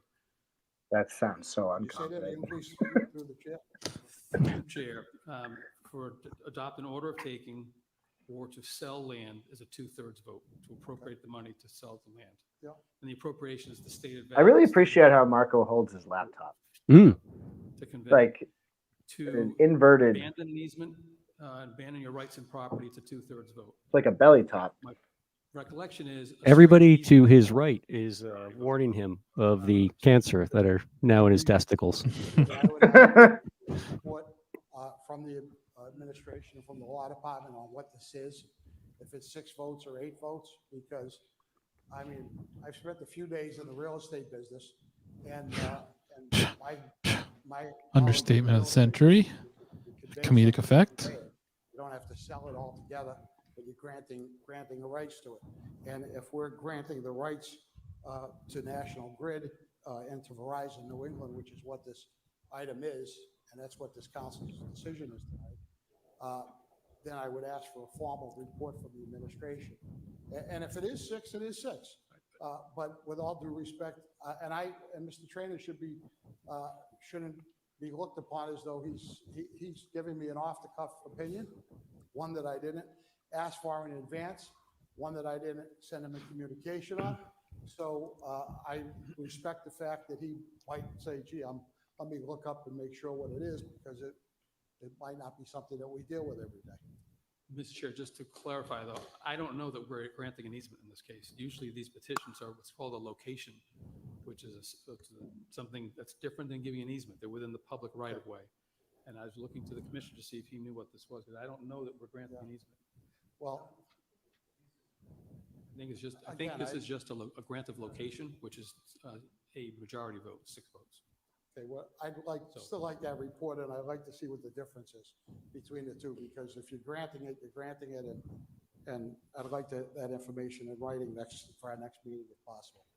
Oh, did you get it? You found Just it? the difference is the grant of location is just giving a license, the permission to be in the city's right of way. Right. We're not granting actual rights in the property. So it's not an easement that they have a right. So it's under state statute and also the city ordinance, who grants a right of way. If you granted a right to put a pole in that public property in front of these people's homes, we can't do anything else with it. We can't sell it to anyone later on if we want. We can't widen the road without paying the telephone company, can we? No, So I'm we're just granting just saying some kind of specifically ownership. called There's still out a telephone company? in the ordinance. It's a 6 vote. I'd like that. That's what those wires are for? Thank you very much. Mr. Chairman, I'd like to start just by saying, the person that's a property owner, Pavlina, is someone who's been a friend and supporter of mine, and I hope that when this is all done, that we'll still be friends. But at the end of the day, Oh boy. And this item that comes before us tonight is one that in my 12 years sitting on this council and being on this council for, I have never, ever seen a split vote on a poll where we mandated and pushed it to the neighbors and to the residents who might have said that they weren't in favor of it. We've told them to go out in the hallway and talk about it and come up with a solution. And even if that solution is more costly, or more time-consuming, deal with it that way, because we don't force, at least on the 12 years I've been here, we haven't forced a poll location on any resident in any part of the city. Mr. Chairman, I'm not going to start that tonight. You know, Mr. Chairman, you and I have spent a lot of time personally on this, trying to come to a solution. I personally spent an easy 10 or 12 hours on this. I have. Doing what, George? You're give me a little bit of leeway here, because I'd like to tell my colleagues. This is such a random issue to be passionate about. So they can further understand what is going on. Definitely spent more time playing Fortnite this season, so I'm not sure what George is bragging about here. You spend 10 or 12 hours doing what? Texting? Like, what are you talking about? She needed to get a new construction company. She had a first builder that had a plan. She had this new contractor that came in. He had a plan. This plan.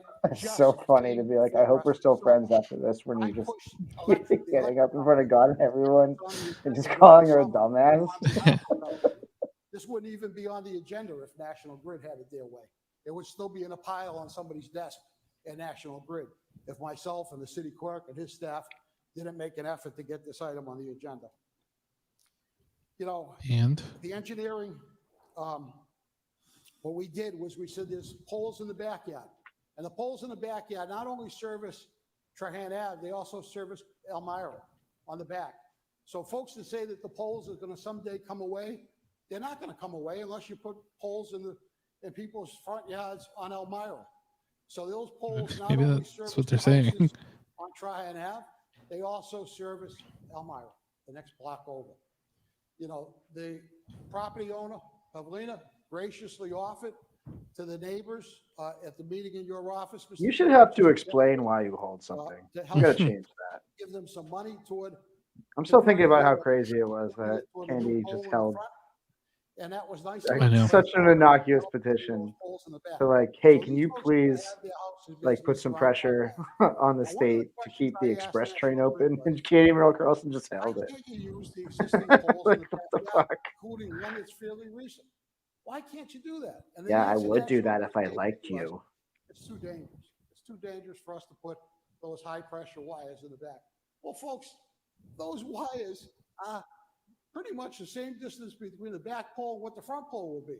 So if they're dangerous in the backyard, why wouldn't they be dangerous in the front yard? I just don't get it. I'm not an electrical engineer, and I don't. Yeah, Rob wouldn't have held that. But I just don't That's get it. true. You know, it's true. The bottom line It's true. is that they can't use those old poles. I even went as far as working with the engineer from National Grid and getting the number, the volt, the amperage, and the specific notations of what those poles could handle. I went back to Pavlina. We had hoped that her contractor would. Well, any hope of this being a short meeting is out the fucking window. I set the over under at 4.25 hours. So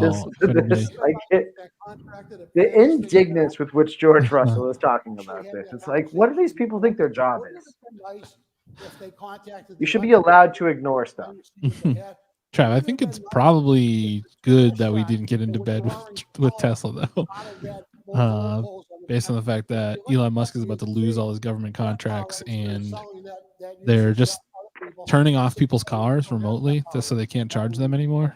Imagine. I think he meant Nikolai. Oh, the other Tesla. Because wasn't Tesla the company like trying to do like electric, like a grid, like Well, they are for their cars. That's the plan is induction charging, like your iPhone, but like your driveway is the mag charger.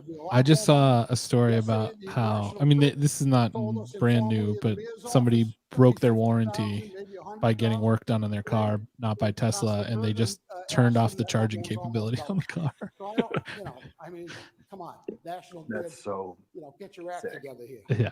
But the bottom line is that we. Wait, he threw away his ex-wife's Adderall in this shortage? Public Works Commissioner to God, DPW that'll work billionaires with shouldn't exist. people on a case-by-case basis if conditions will allow during the winter to waive those rules to get this thing done. The folks at National Grid did And say imagine they if we were had wireless electricity though everywhere. Our feet would be so fucked up. Crazy tumor feet. Sorry, it's going to cost more money if it goes this way. But the bottom line is, I heard that if you get public Wi-Fi, that's what makes you it trans. is a profit-making business. And the folks I've seen in that post that you neighborhood keep are gonna sharing. have Yeah, go in their front yard and have wires around. Yeah, I think that was on Jose Rivera's Facebook, actually. benefit from that at all. Mr. Chairman, I'm voting against this. Oh, no way. Oh, okay. Thank you, Mr. Chairman. I would like to start by reading a message that I received from a community member, Frank Green-Zrudi, who is a leader in the Albanian community. I'll just quickly paraphrase because I just want to make sure he couldn't be here. So he was very excited that there's another business from an immigrant family from Albania. It'd be kind of cool as if the city took like a real stand and said, yeah, it's kind of shitty the neighbor's going to be surrounded by poles. So we're going to make National Grid decide all the poles go behind the house or all the poles go in front of the house. And if you don't like it, get the fuck out of the city. Residents of our city. I like that. The new business will provide additional revenue for the city of Worcester, will help. So, like, the city council of, will like, be employed there, 2019. and he personally wants to You remember when Elon Musk proposed remember, this is his public transportation idea, which was just the big tunnels underground where you can drive your car really fast? Yeah. If he had proposed that to the Worcester City Council of 2019, which Christian King was the only sane person on it, they would have totally done it. Yeah. Oh, yeah. Right? Like, they would have 100%. One of my constituents in District 5, she has It's true. been a stellar business and community leader in our own This is a community. fit. Patel is It breaks rocking my a whole heart ass fit tonight. to see you neighbors, and it breaks my heart to see this wonderful person and business owner have such tension and sort of a pitting of two different interests. I wish we weren't in a place where it's either or. I want to thank Councilor Russell and you, Mayor Petty, and whomever else sit down with these folks and try to. There is Google Fiber in parts of the city, right? I don't deny the work. Like right in front of the odd. I am having a really hard time understanding how we're going to let a small woman-owned, immigrant-owned business fail.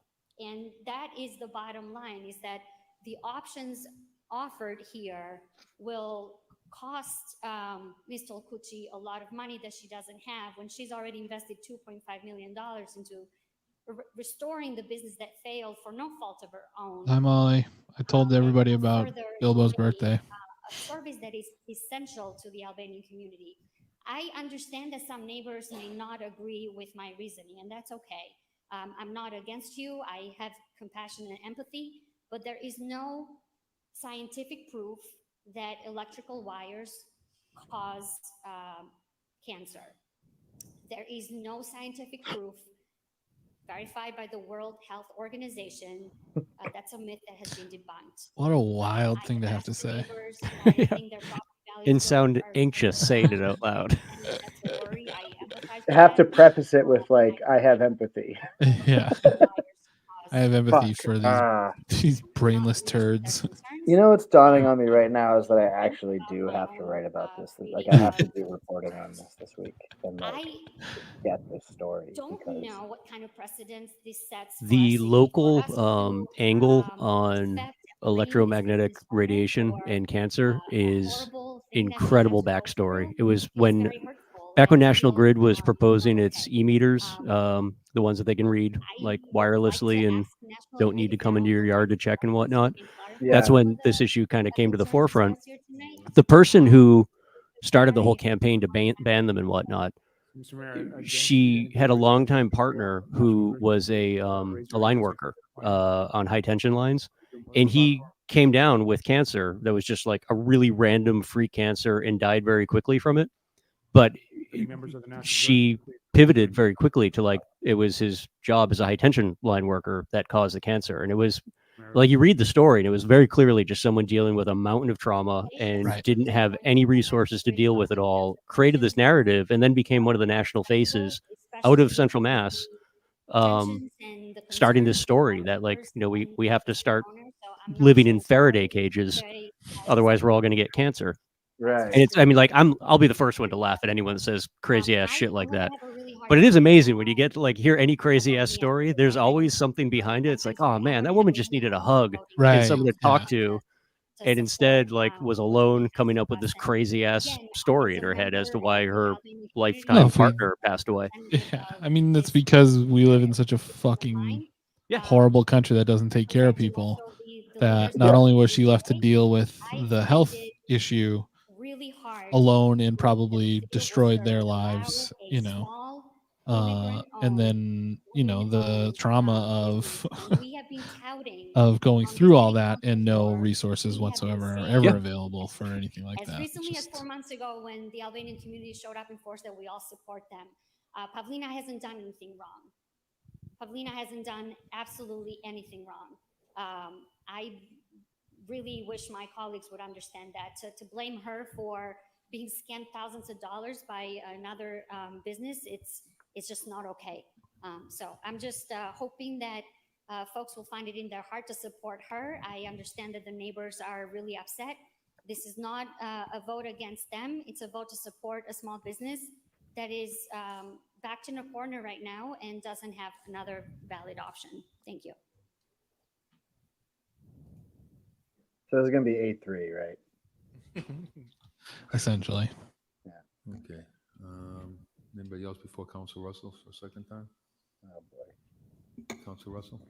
Mr. Chairman, I just Mike, 5G power lines in front of your house cause cancer. In back of your house, totally fine. Not about an Albanian business, Yeah. not about a Lebanese business or any other. It's What about the poor hell, planning. George? That's what it's about. It's about poor planning. It's about a construction project that's been going on for 2 years, and it's about poor planning. And that's all it's been. I don't actually know what the business is, to be honest. It's a aid what she called it adult daycare, but like Oh, yeah, adult daycare. elderly services. Oh yeah, Ben, we're still on this. Don't get it twisted. This is going to go for another 2 hours. Thank you. Okay, Councilman Nguyen. Thank you, Mr. Chairman. I don't want to say too much on the issue, but I do want to motion that the city manager, request the city manager talk to National Grid about showing up to these meetings.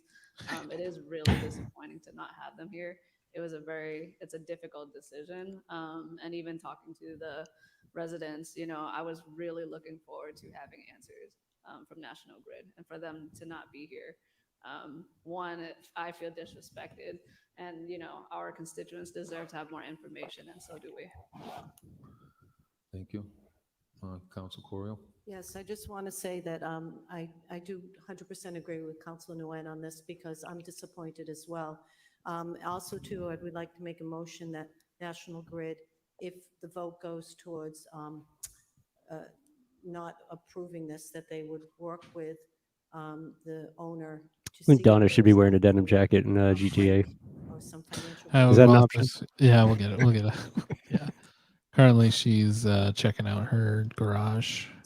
This is going to be a difficult vote for, I think, all of us, because this is about, you know, an individual who has a business. It's about neighbors that, you know, want to preserve the quality of life, and it's a very difficult thing. So I would hope that Donna's maybe definitely that National Grid could come to the table with the neighbors. if the vote goes that way and supply some kind of financial aid and maybe some, as Councilor Russell God, said, the peeling back of the onion on this is going to be process insane. and get this moving. It is going to along definitely so just that boil the down to owner a does fucking not 5G. incur all these Yeah. additional costs. Like it's Thank gonna, there's gonna be a next door post. That's the genesis of this entire thing. Thank you, Mr. Chair. I'd like to make a suggestion that the administration, through the Economic Development Office, work with the state for the minority women home business office and see if there's any assistance that can be given to the business owner above and beyond what's going on now. I know that What they have assistance? a lot of different Was that a helpful solution from Katie? No. They might have a spare extension cord in their closet that they can loan this woman. Thank you. Anybody else? I do agree with Councilor Russell that this is very frustrating, this whole time. We spent a long time trying to come up with a solution, and I'm not giving up yet on the why the backyard pole can't be used. And I think Councilor Russell would agree, no matter what the vote is today, Mr. Manager, they have a new COO, I think, who you met with, who seems very engaged in these type of issues. So I asked you to meet with her and us and to see if we can solve this issue. Because there's arguments on both sides. That's why I found it frustrating. I like how Joe pretends he doesn't know how this vote goes. Like, we have a city council that can't support trains. We think they can tackle big issues like electricity. They expedite the process and work with National Grid to see if there's funding available to assist in this. Expedite. So we, I guess, going to take a. We need to expedite the process, guys. Oh, that is interesting. His glasses do look different. This is a tough one for me. You have an entire street here of folks concerned about how this is going to impact their neighborhood. It's kind of a great metaphor that there's that big brassy seat for the mayor right there, and Joe chooses to sit in the little chair. Yeah. I'm not sure of all. Because really, he is a little chair mayor. He's not a big chair. A little bit about that. True. That's the city manager should really sit like directly behind him. It's Like a good puppet small mayor. chair energy. Yeah.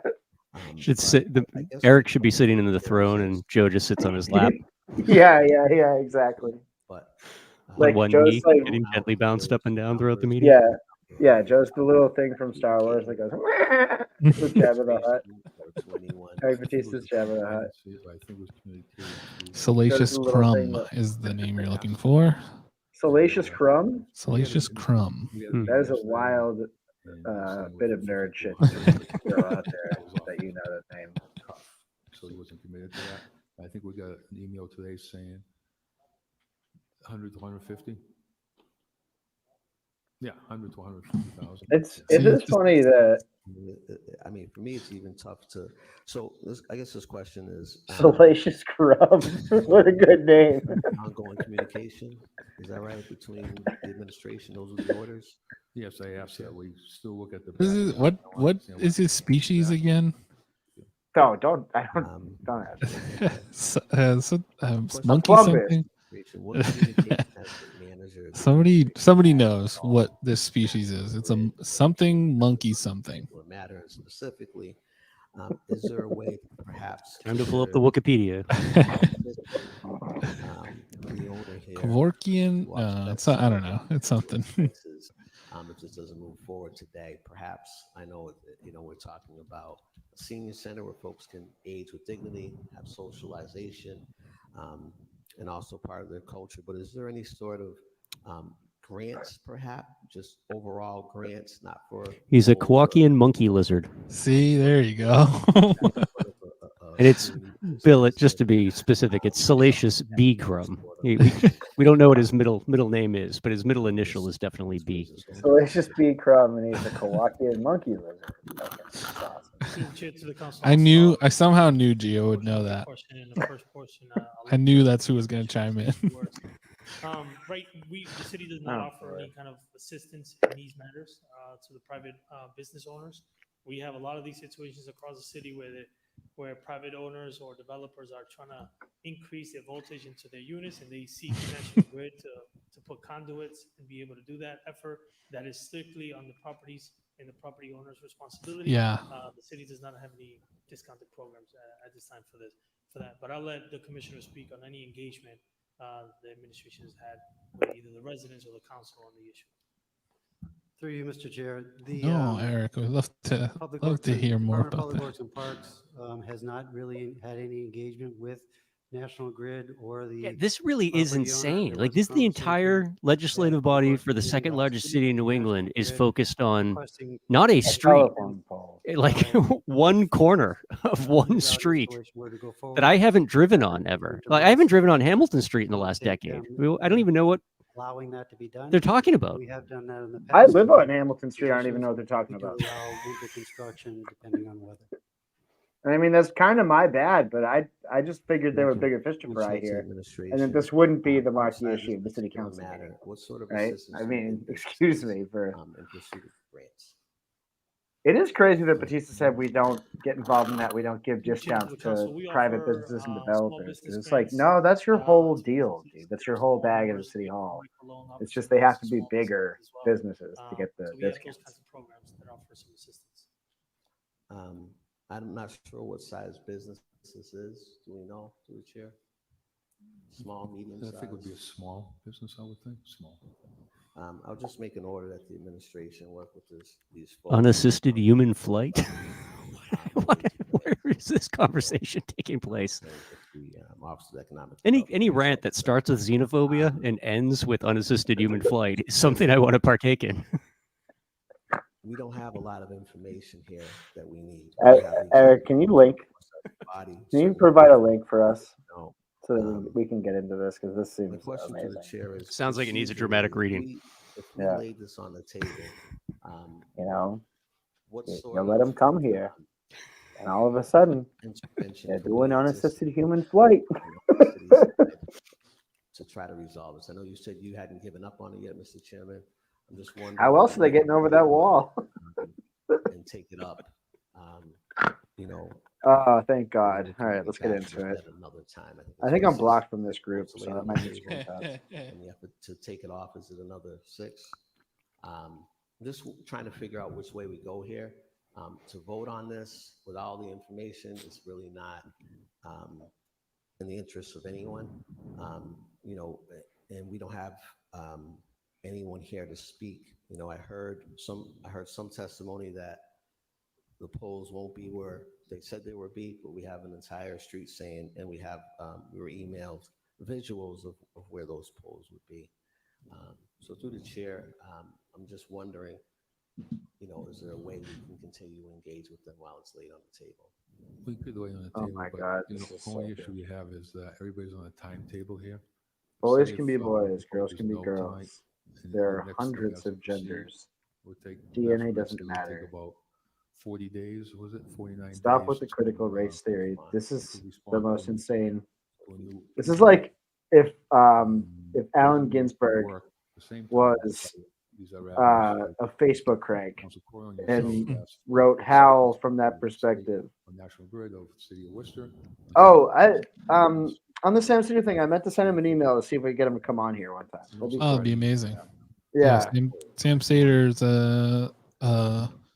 very cool, legendary radio host in progressive circles, especially Air America. I do believe he did write for Bob's Burgers for a while. Would be to proceed with the poll. No, not to He proceed. subscribed to the newsletter after the Chamber of Commerce thing. Very cool. How did it come up in the show that he started talking about it? He was reading somebody who sent him the article. He was like reading a comment. Or Carlson? And he was like, that's neat. Very cool. Rivera? Send everybody, everyone in the comments, find your most approachable celebrity follow and send them Worcester Sucks and I Love It. God, that's gross. We're going to start work out on this and try to figure something out for you.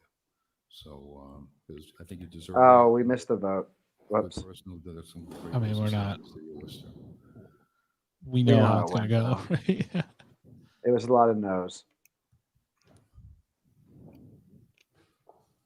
Anyone catch the tally? There you go. 3-8. Yeah. We are going back to the regular agenda. All right. So now for a dramatic reading. Are you ready for this? Eric Stratton asks Donna McPherson, please explain what you mean by indoctrination. Donna McPherson says, Eric A. Stratton, boys can be girls. Girls can be boys. There are hundreds of genders. DNA doesn't matter. You can change your gender on a whim. Stop with the critical race theory, white privileges. Though thousands upon thousands of white children have drug-addicted parents and live in poverty. But of course, because their skin is white, they have privilege. What the hell kind of privilege is next? Living in poverty, not knowing where the next meal is coming from or where they're going to sleep, if they have electricity or heat while wearing rags for clothing. Yes, they are so privileged because their skin just happens to be white. Whites are perpetrators. Brown and black are victims. Reverse discrimination. Enough. Stop indoctrinating our children into your sick, deranged agenda. We are male or female. We have XX or XY chromosomes. Oh my God, it goes on for so long. I can't keep doing it. It's like, that was about a third of this, right? Or to our chief financial officer, if my memory serves me right, we paid around $700,000 a year for those yellow bags. Is that correct? Ready for this line? Men were made bigger and stronger than women to protect their wives and children through the ages, not to steal their trophies and scholarships. Correct? And dumbest country in the fucking world. I think I also got banned from that group recently because Colleen shares all the posts in the Burncoat groups, and I always just ask her questions, and then they stopped. The share stopped showing up for me. I just see her insane commentary on them. So unfortunately, I don't see the thing about human flight. Budget to go toward the trash removal. But I want to see it, you know. Through the chair, that's correct. Okay, so Mr. Chairman, my suggestion, and it's just a suggestion at this point, but I would ask the administration to look real close and real tight at trying to find money for this in the next budget, so that we can in fact stop buying yellow bags and stop letting our residents put out trash. This is so brutal. In regular black bags or whatever color they We're like. going to talk about trash bags now. After talking about the poll, after talking about the poll, we're talking about trash bags now. The thing is, like, if they don't, like, I understand, like, it's annoying to have to like buy the trash bags and stuff, but they're just gonna tax you if you like don't. If they don't sell trash bags, then they're just going to tax you. And at least now you have some control over how much you pay. Folks that are challenged financially. I'm not saying it's great. I fucking hate Casella. I hate the trash pickup in the city. It's very stupid the way we do it. But yeah, I don't know that everyone that complains about it, I don't know that there's I don't know that there's a solution that is going to be like satisfying. So I wouldn't ask for it to go to Public Works. Yep. But I'll ask for it also go to the administration with that suggestion. Council Bergman, followed by Council. We could all take up Phil Palmieri, take a page from Phil Palmieri's book, and just take our trash to Plumley Village. That's the solution. Commissioner Fink. I've had some constituents mention this to me, and I mean, I agree. I guess that is true. The quality of those yellow bags are not consistent. Sometimes they seem to have the lightest objects rip right through them. Through the chair of the commissioner, has that been something you've heard before? Through the chair, Councilor, yes, we have, and we do get complaints through the customer service department regarding the quality. While we have gone after the supplier of those bags, and they have presented us with a quality control program, there do seem to be situations where the bags that actually end up with the consumer are compromised in one way or another. Those bags are... This wouldn't be a problem if we just stuck with the municipal piggery over at Lakewood Sigaman. It's true. Very true. If it's needed. Through the chair of the commission, I'm glad to hear the replacement happens at no charge, but I think we can all agree that the bag rips and the raccoons and the squirrels and everything else gets to the bag. Even if you get a credit for the bag, the problem still has happened. Through the chair, usually the quality control of the bags is pretty apparent when they open it up.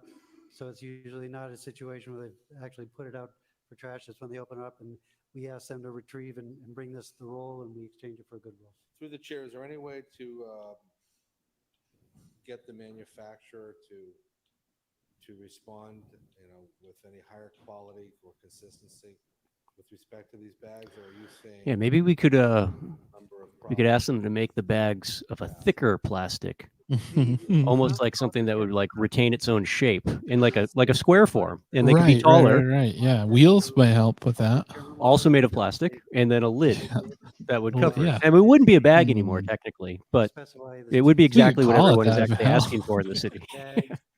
And then it is a bid situation. So Just two more quick questions for the chair.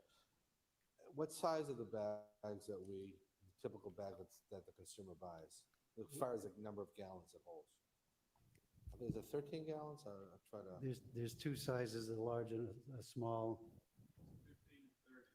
I mean, that sounds about right. Yep. Okay. So through the chair, we have an expert. Maybe he'll take the stand. Through the chair to the commissioner. Has there been a cost analysis as to whether or not it's cheaper for the consumer to buy the city bags?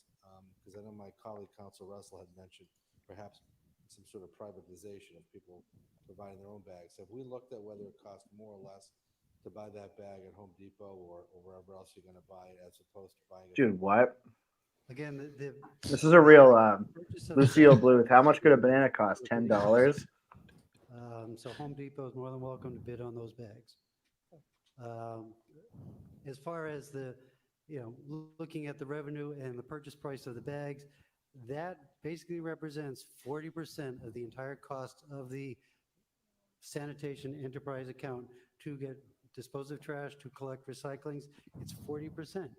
So what it really does is those that are using more bags or consuming more, larger families, they end up paying a larger portion of that versus the elderly couple or single person that only uses a small bag once a week. So it's a pay as you throw. It's how much do you use? Who's consuming more ends up paying for a bigger portion of that. Trash is like a baby. If you leave it on the front steps of the fire department, they have to take care of it. Oh yeah, just call the trash barrels a baby safe box.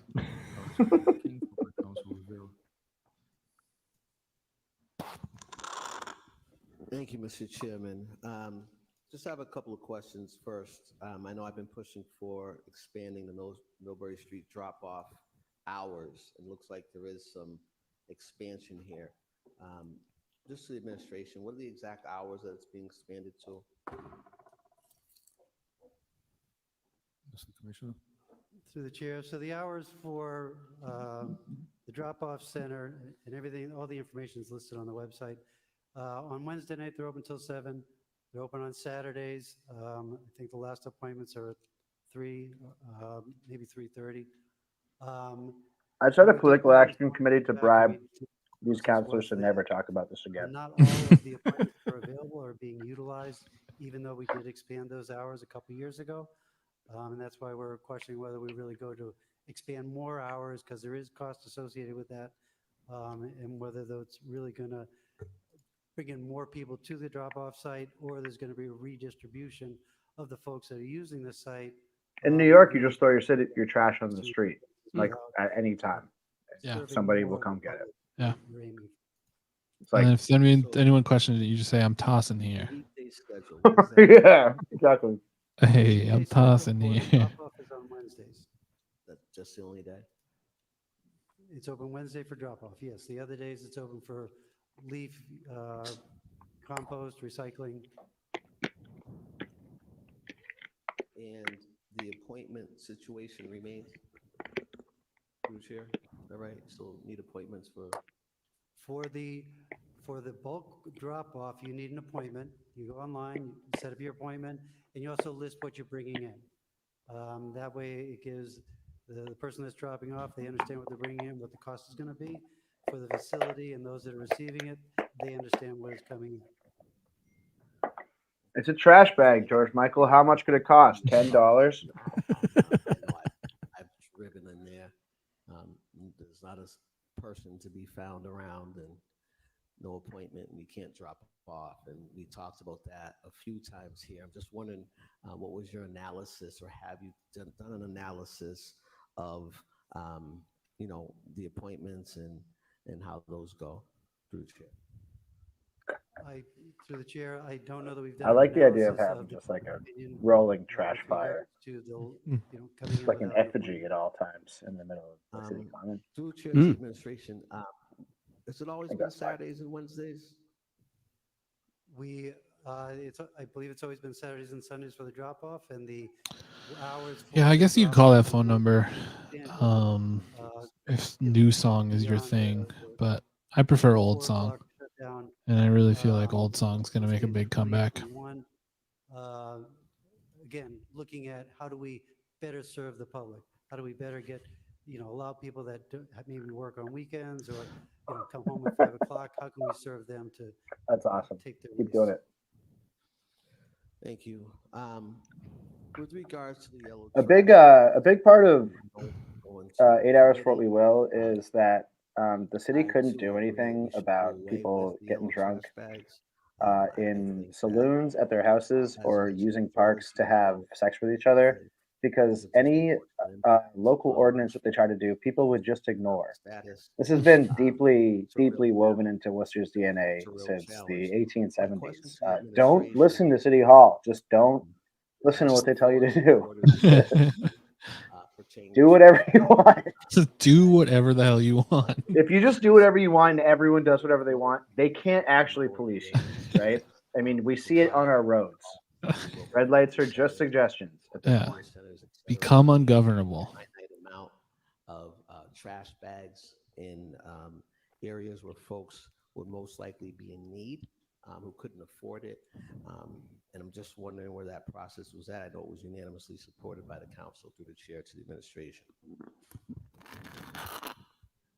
Through the chair to the council, that process is something that we're in discussion. Yeah, just go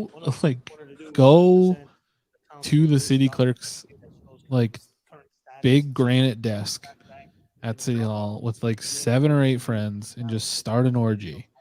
If they don't want to join in, then whatever, that's their problem. Right. The biggest thing that we're considering here as part of the pay-as-you-go program is that put your trash into Amazon boxes and return it. Bring your trash to the Amazon warehouse that is haunted, I believe. I think. Yeah. Everyone just it. start dumping your trash to the Amazon warehouse. No one's using it. Yeah. No one will know. Yeah, just bring it to the old Greendale Mall. Everything that we're talking about, climate change, our economy, everything. The trash bag conversation locally, I think, has a parallel to our earlier conversation about the way the nation views our Constitution, right? Like, it's just taken for granted now that these trash bags are the only way possible to deal with trash. Like, ignoring the other 10 billion ways to deal with trash. Like, we've become so invested in the philosophy behind yellow trash bags that is the only pathway we can even have a conversation in. We're not allowed to look beyond the yellow trash bags. Yeah. Like, at this point, it would seem to make more sense. The city must know what the average number of trash bags in front of a house is week to week. Right. So, you figure out that cost, divide it equally between every property owner in the city, and tack it on to property taxes, and let you buy whatever fucking trash bags you want. Yeah, done. Then somebody will write a letter and send it around to Donna Calorio and shit. There's more taxes.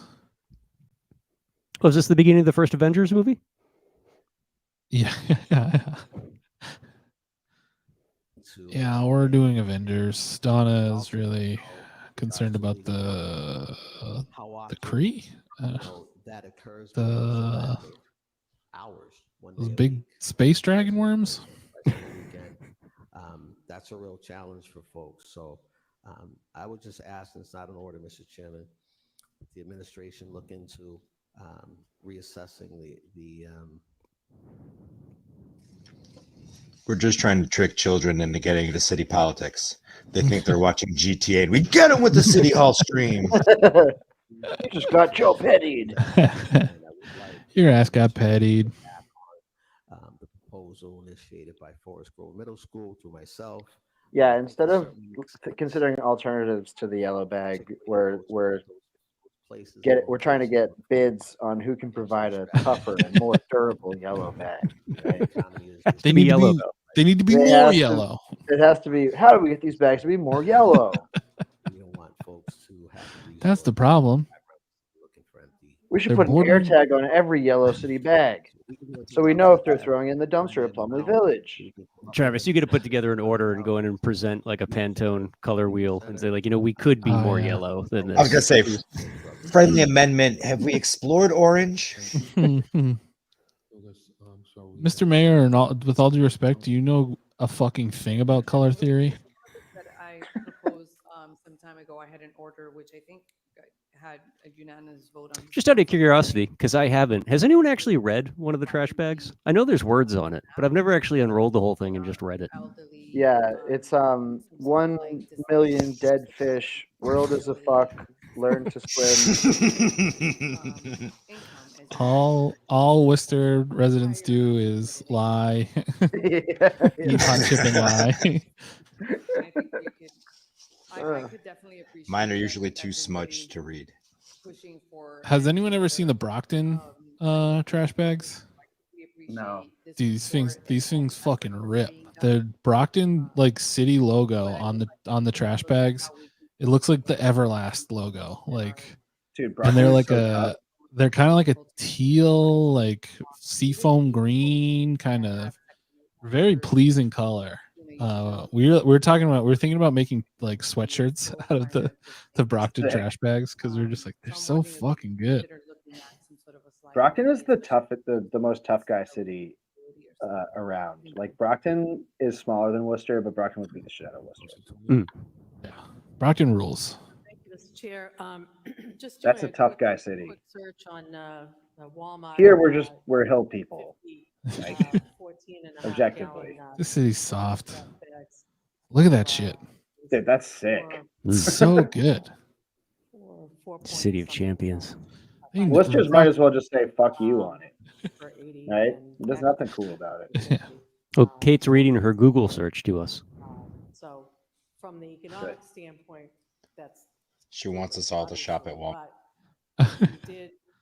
Cool. We still have to pay the increase. I like Walmart because everything in there is pretty much free. Just fucking walk, dude. And they just redesigned that shit to make it easier to walk. Yeah, self-checkout, dude. It's like pay what you want. That old timer who lost their pension in 2008, they ain't stopping you with that drill. That's No, I will kick their ass. You just pay for every third thing. Yeah, exactly. You just grab them two at a time and swipe through. And then you go get a delicious tuna sandwich from Subway. You use a reusable bag and you make a very convincing look that your bag is empty when you move it to the other side. Yeah. Just confidently walk out.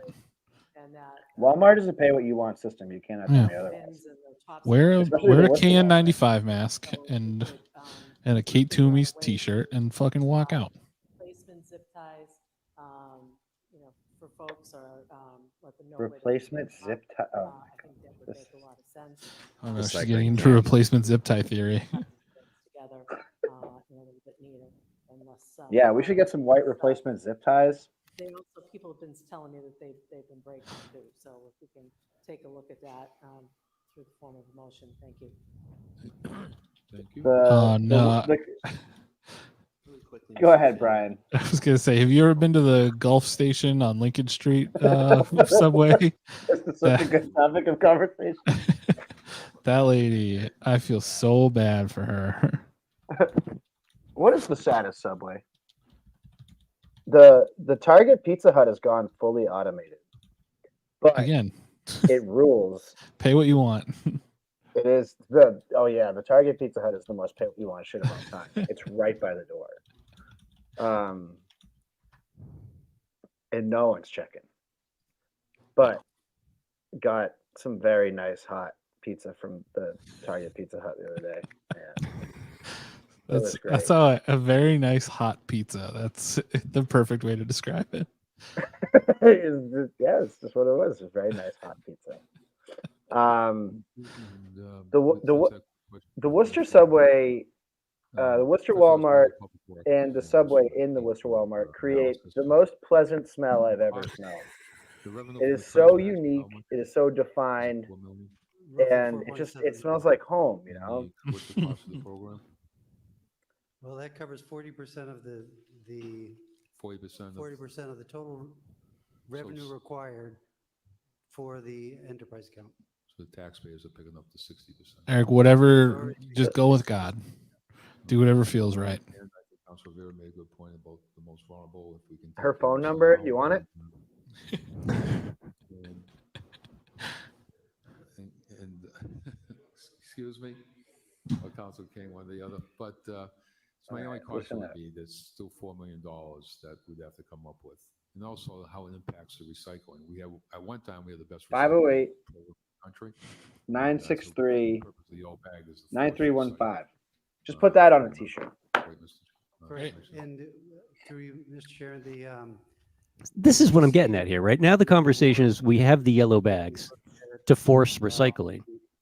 Even Greenpeace is acknowledging that our recycling in the United States is nothing more than paying private companies to ship our garbage to China so they throw it in the ocean for us. Like, and they're not even taking it anymore. No, they're now they're selling it over to Vietnam so they can throw it in the ocean for us. It's That's why just you put bring your your garbage in the recycling bin. That's what I do. just bring your it's free.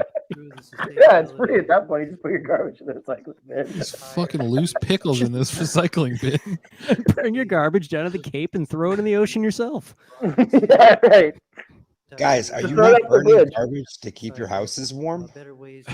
Yeah, I mean, shit, I'm not paying for oil.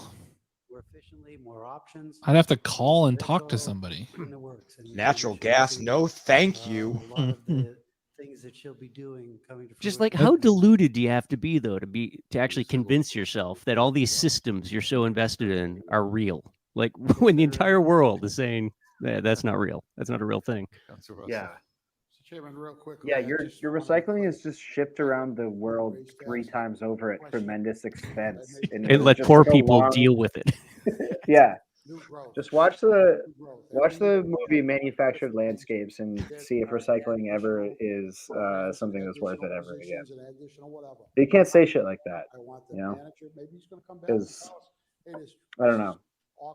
They're gonna take away your rights. We need someone to mandate lawns. Like traditional green lawns. No crabgrass either. That's what I want. That's what I want Mo to hang his whole campaign on.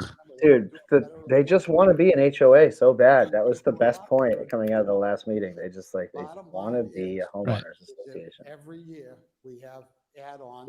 And you know what? Let's let them. Yeah. I'm done fighting. Just bring back GTA. Yeah. I give up. I'm gonna do donuts. Yeah, George is really on one tonight. He needs to relax.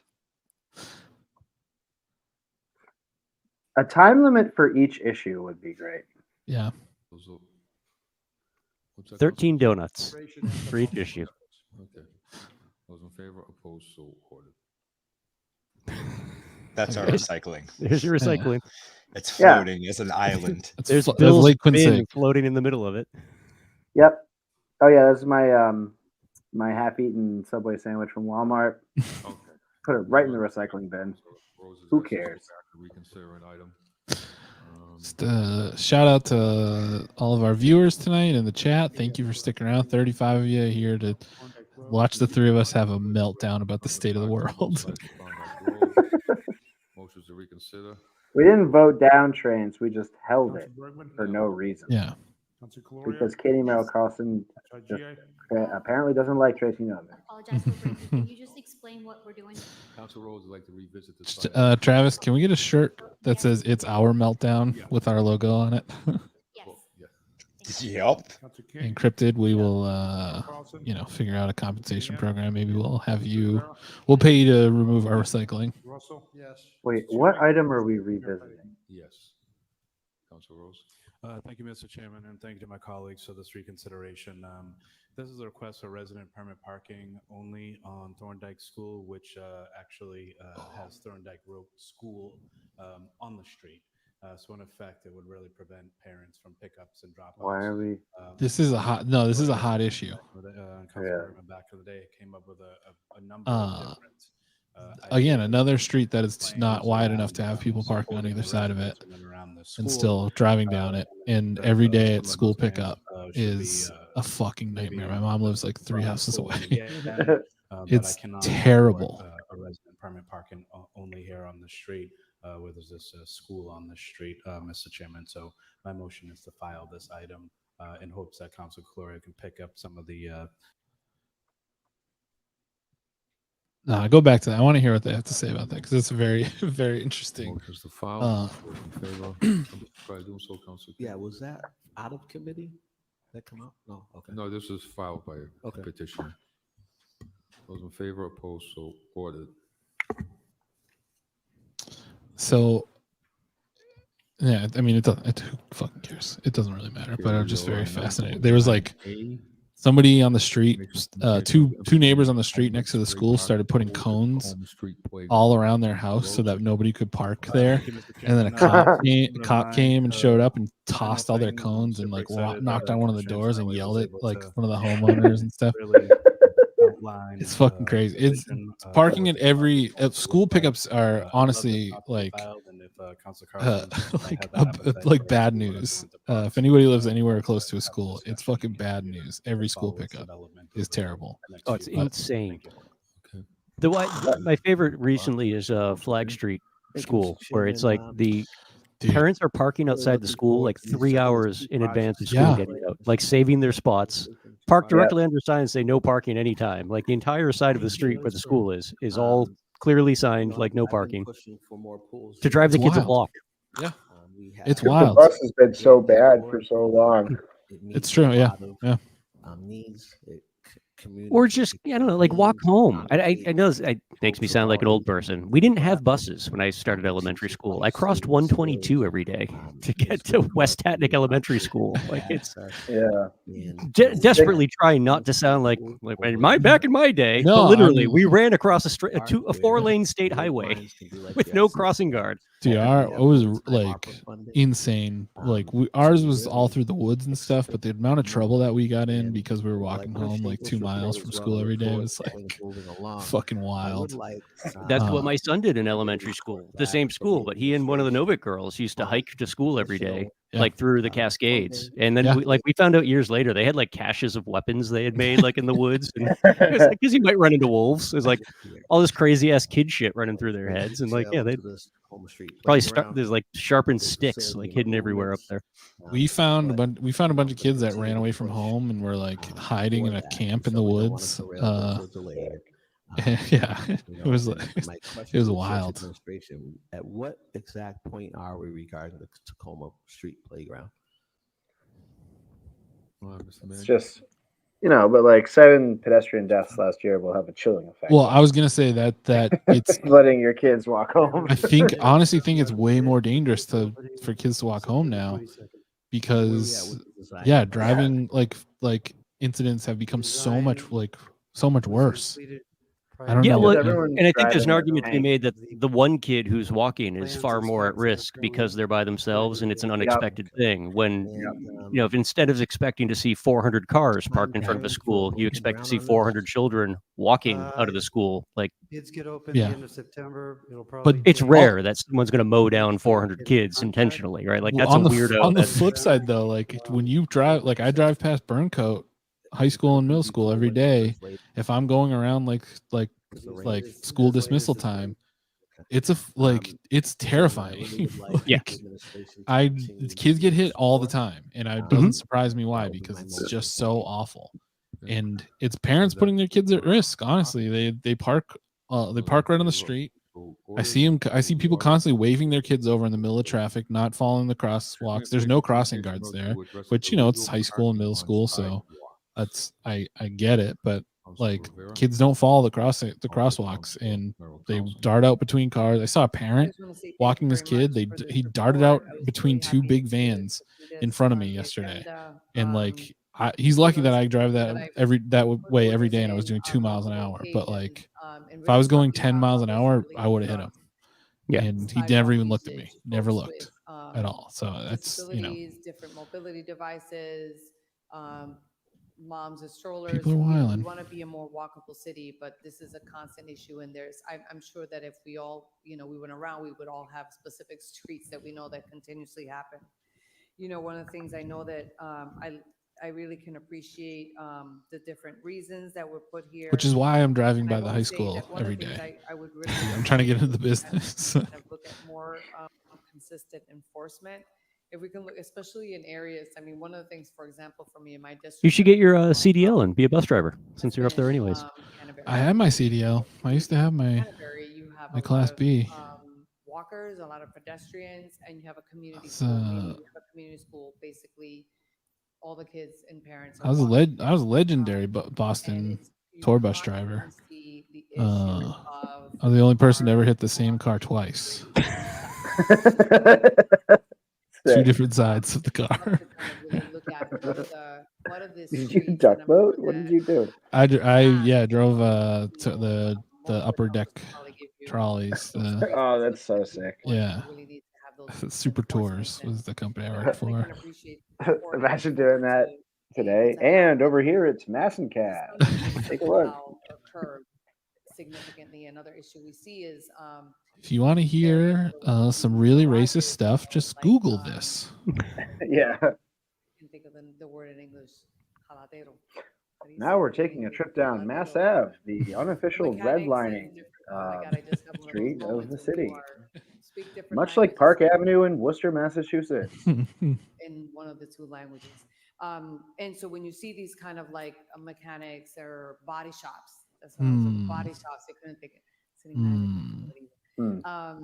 The body shops that you see constantly cars lined up in sidewalks. So I know one of the, not only in Canterbury, but the area where like the Boys and Girls Club are. I see it a lot on Piedmont Street. So I hope we can come up with a really good plan to be able to address this issue. Because if we want to be a more walkable city, we're having more walk audits. We're seeing this consistently as an issue. We need to be, now that this really breaks down how we can deal with it, and we're seeing the causes, and if we can see the causes, we can begin to address it. Thank you. Thank you. Councilmember Council. Oh boy. Yes, Mr. Chairman, just want to say how much I appreciate. Just gonna say something about accessibility being important. This order on probably now 2 months ago, and just really want to say thank you to Mr. Raleigh with how quickly this report came back. And you heard folks tonight from the Committee on Disabilities come in and talk. And you called it, dude. Really interesting that Never heard her talk about it before this election season. And simple. I've had many conversations with people who, quite honestly, they've been parking on the sidewalks for a lot of years. But again, it really prohibits anybody that has any type of mobility issue. Wow. She really is doing the whole thing. Just so everyone's clear too, like it's completely illegal in Massachusetts to park on a sidewalk. Like it has its own subsection of the MGL and whatnot. So this isn't something that requires a discussion. It's just reminding the police department that they actually have a job, enforce the laws as stated by the Commonwealth of Massachusetts. So they'll be talking about this for another 2 hours then? Yeah, and we'll have to figure out a way to get them a pay raise because it's clearly a change of working conditions. Let's see, carpal tunnel from writing all those tickets. Change of working conditions. It's like, first of all, work? Are we sure that you're working? Like, is that the word we're going to use? Oh, we call it working?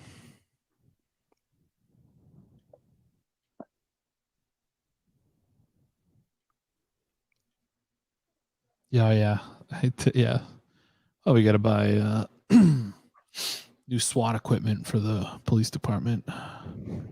So I had to steal a bank truck.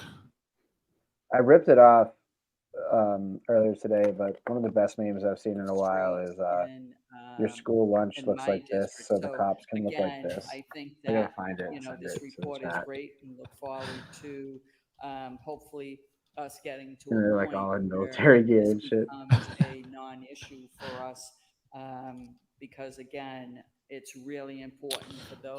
GTA 6 is back in Miami, I believe, which is, Don't realize whether it's a wheelchair, a cane. it's close to Worcester. a Worcester is the walker, Miami or of the 80s. frankly, True, that's right. someone who has to walk in the street because Worcester is the Miami of the Rust Belt. I love that. Certainly to Mr. Raleigh for all. It's cool to make up slogans and shit like that because it doesn't have to make sense at all. As long as Right. as long as it rolls off the tongue. Thank you, Mr. Chairman. I just want to be. Yeah, it's gotta, it's like a lot of like stand-ups. We always talk about like, it sounds like a joke. It's not a joke. Right, It isn't funny, except that it sounds funny. Worcester is like a cheesy gordita crunch if it came from D'Angelo's. Wow, this just blew my fucking mind, Bill. Yeah, but you can't be making sense like that. That just feels right. Yeah. Yeah. Feels right. It has the musicality of truth. Yeah.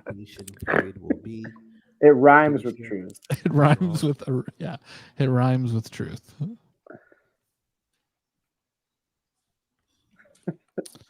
Oh my god.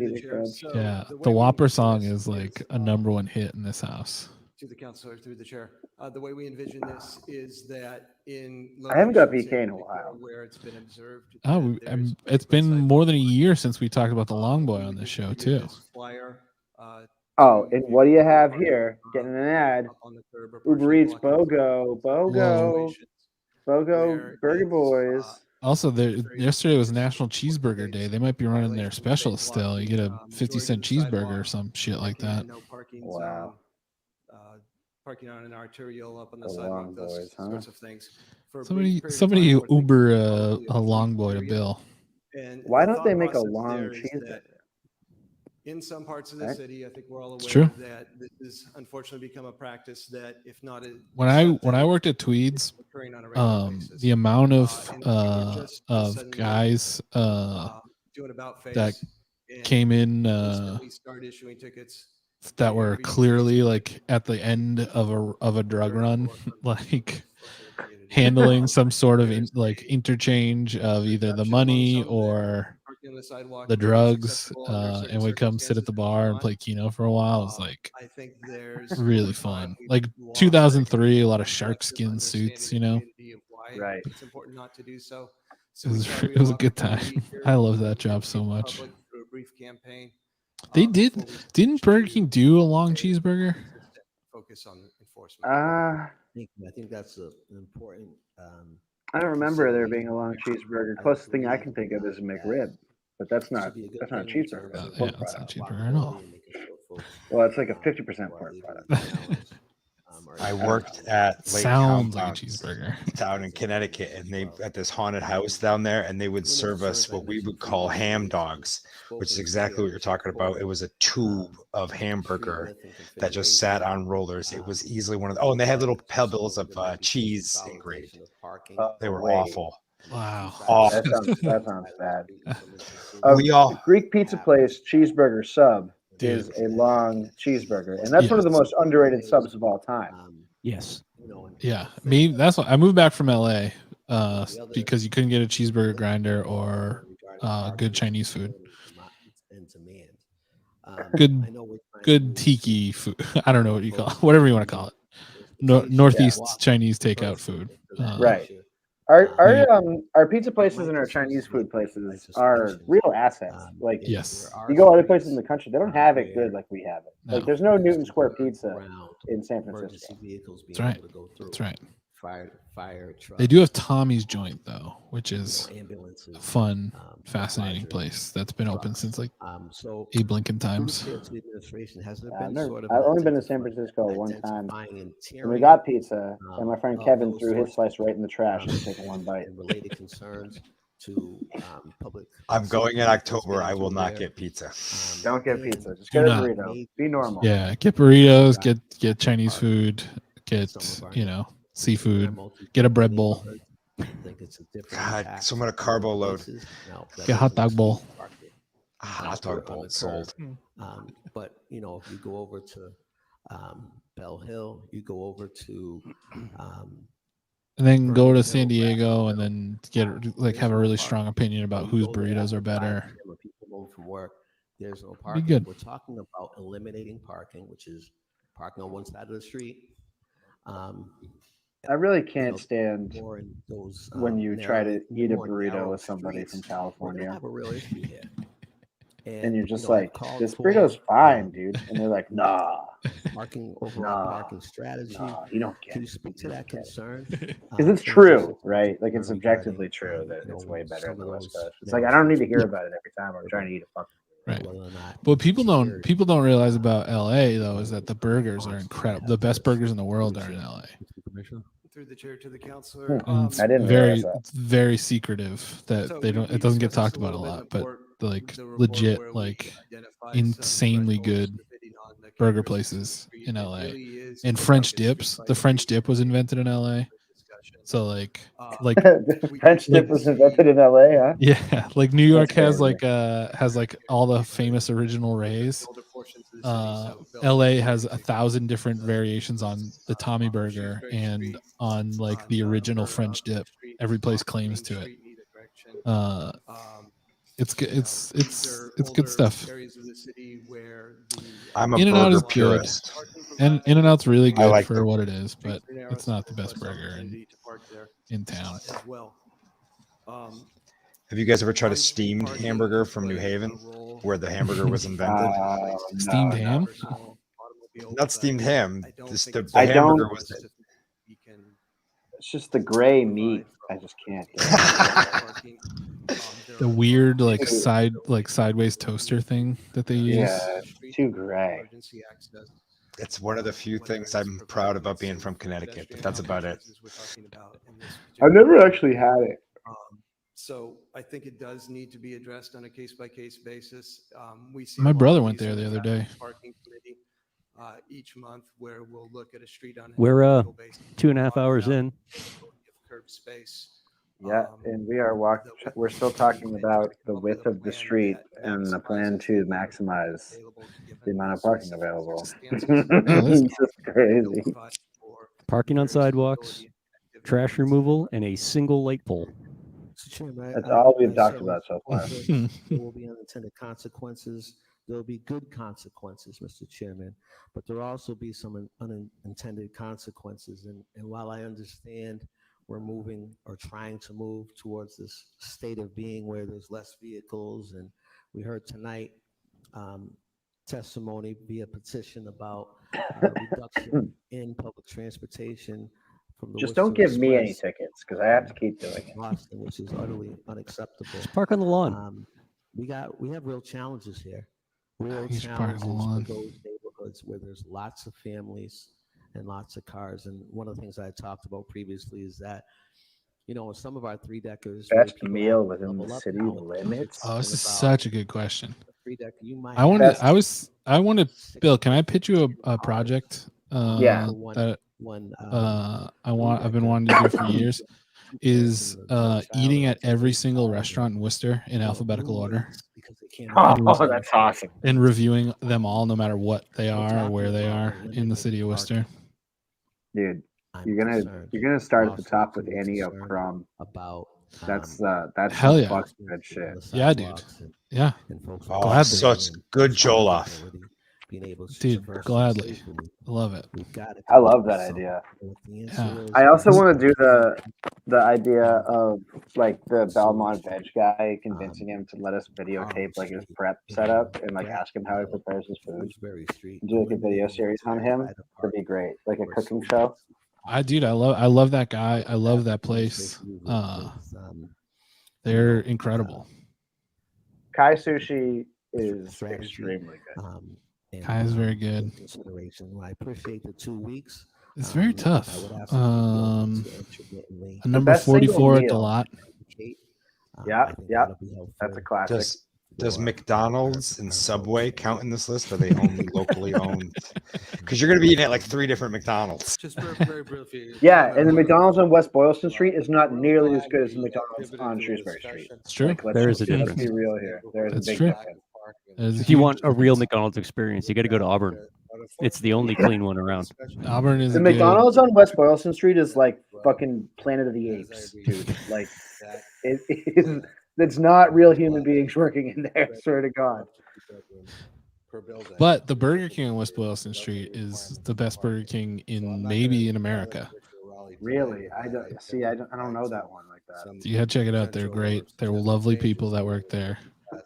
That's we need to have a roundtable discussion of like the best Burger King, the best McDonald's, and the best Wendy's in Worcester.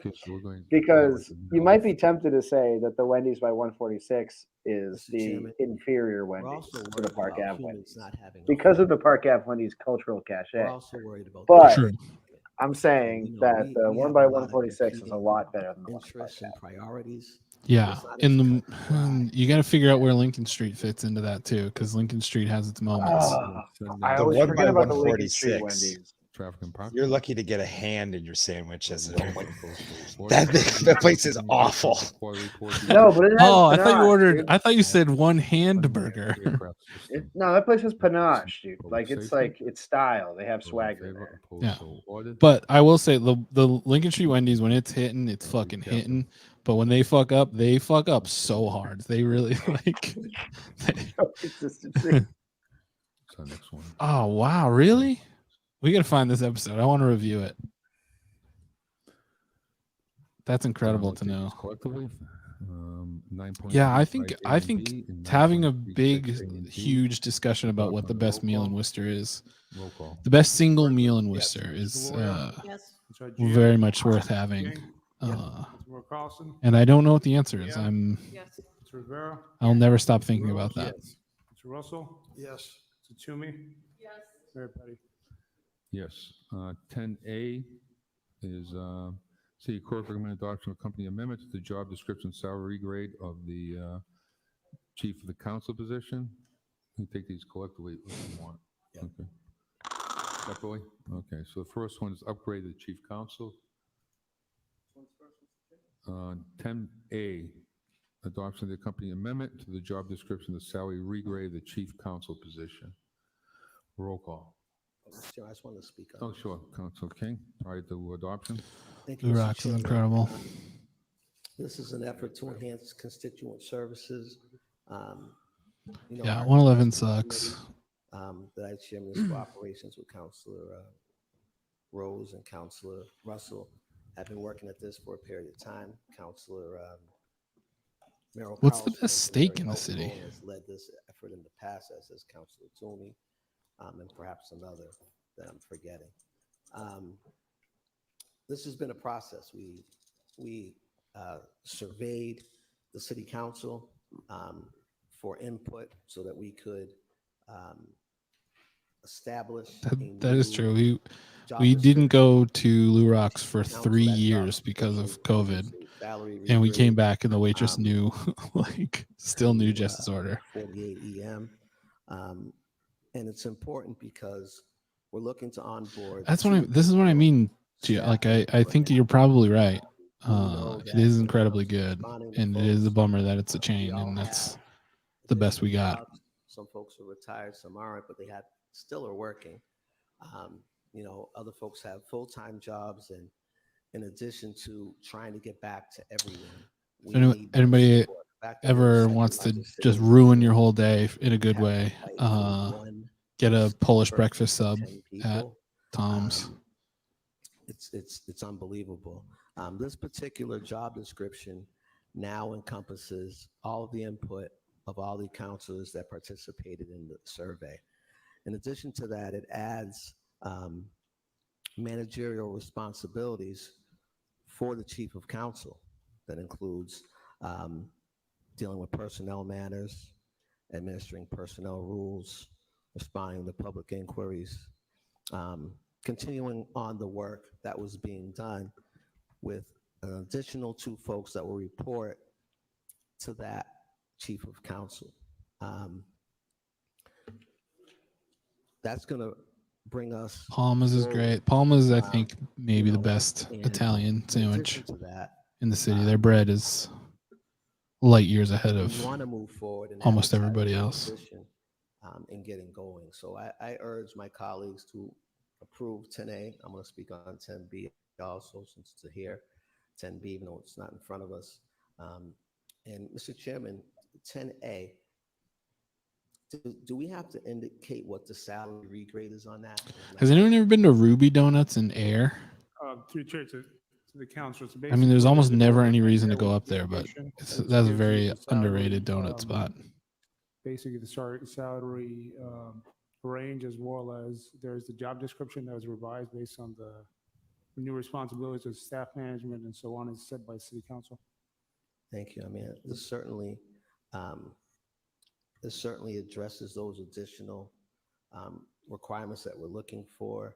I think the public will be able to take a look at the survey results as well. It talks about what this position, chief of staff and staffing, what we've used it for in the past. It's gone from not just managing constituent correspondence, but preparing and coordinating public statements, public events, research, report analysis, talking points, being a liaison with the administration and the community. So there's a lot that's done here. And I can tell you there's a lot that's been achieved by all of us because of the support we've had over the years. And, we took a look at other places, and, the drafting of this includes the city council support position that really reflects what's currently being done, with an appropriate salary. Mr. All right, where Chairman. are we? I had to take a poopy. I hope that we're able to adopt both They're on 10A right now. 10A and 10B. This will move us forward as a council. Thank you. Motion to adopt 10A. Roll call. Council Bergman? Yes. Council Calorio? Yes. Council Agia? Yes. Council King? Yes. Council Maura Carlson? Council Nguyen? Yes. Council Rivera? Yes. Council Rose? Yes. Council Russell? Yes. Council Toomey? Yes. And Mayor Petty. Yes. Dang, that poor person. To adopt an amendment to the Who are they fiscal going to year hire to be the 24 city table council organization of the city staff? council office job description of Just two hire us. city council We'll just aide take a stipend. Yeah, I'll fucking do it. Council Bergman? Yes. Council Calorio? Did Bill freeze again for everybody Agia? else, or is it just me? Because it's King? pretty awesome if it's Maura just me. Carlson? But Council Nguyen? I think he is visually frozen, but we can still hear you, Bill, I think. oh yeah, the visuals or the vocals are fantastic. But Recommend adoption of perfect amendment pose. to the year 2024 table of organization for the office of the city clerk. City Council Corio. There he is. Thank you. Through the chair to the city clerk, I know we've had some discussions on this and we've met on this issue. You look like I'm lurking in the night. Just go over and explain the changes that have occurred. Yeah, I was always These recommendations, please. living on the West Sorry. Coast trying to Through the explain chair to like the council, so, like basically, these what recommendations how our are Chinese food does not Robbins- resemble Robbins, actual Chinese for the clerk's food, office for a few actual years now, American Chinese food, and they're or also their supporting this like body version as of well it as in clerk any way, operations shape, or form. But it's still through committee work with this body, fucking as rules. well as election operations, whether record support. The little red porks. Due to these growing responsibilities over the last couple of years, in the clerk's office, the recommendation of the city council was tonight to promote both of them, one to deputy one, and the second is to deputy two, because of the required responsibilities of the committee works after the 40 hours per week mark, as well as growing election operation needs since 2020, whether it's mail-in voting, early voting in person, as well as election day, especially with the November election just coming up in a few weeks. Through the Then chair. it should have just- been a light agenda. That's the thing. We talked briefly that was really. Unfortunately, we had to really talk about a important goddamn poll for was 2.5 hours. the increase in committee assignments. So in the last 4 years, what has been the increase of standing committees? I know I meet once a month, and I know other of my colleagues meet once a month. So in the last 2 to 4 years, what would you say the increase is? No, great. Now do public safety. The clerk to these meetings, which means this is more responsibility for these two individuals. So what would you say approximately, not? So through the chair to the council. Donald we looks talked about frightened 20, doing 30 anything. committees. I think a prime example is this week. We had an urban tie committee on Monday. We had an economic Is that development the old tonight. Hotoi? Wan? Yeah, Wan is the old Hotoi. traffic and parking I haven't been tomorrow, there as since well the as new an owners. MLO meeting, on Thursday. So the commitment of both positions has changed. That's a little bit And elevated. also the increase of the. I'm like, the real New England division Chinese of food the is like new with the New Dynasty or whatever on West Boylston Street. Yeah. I can't even remember the names of them right now. Well, That there's Min's Walk on West Boylston Street. For my money, is the best takeout place in the city. Oh, you're right. Dude, They're mushy. You never had their mushy? I've no, but everything they have there is incredible. Election overseeing team because They have we need cabbage. accuracy for It's like election. cabbage and beef in like a broth, and it comes with tortillas. It's very good. Council Bergman? Yes. Council Calorio? Yes. I love their food. Council King? Yes. Councilmember Carlson? Yes. Council Nguyen? Yeah, I was gonna say red pepper earlier, Russell? and very very good as well.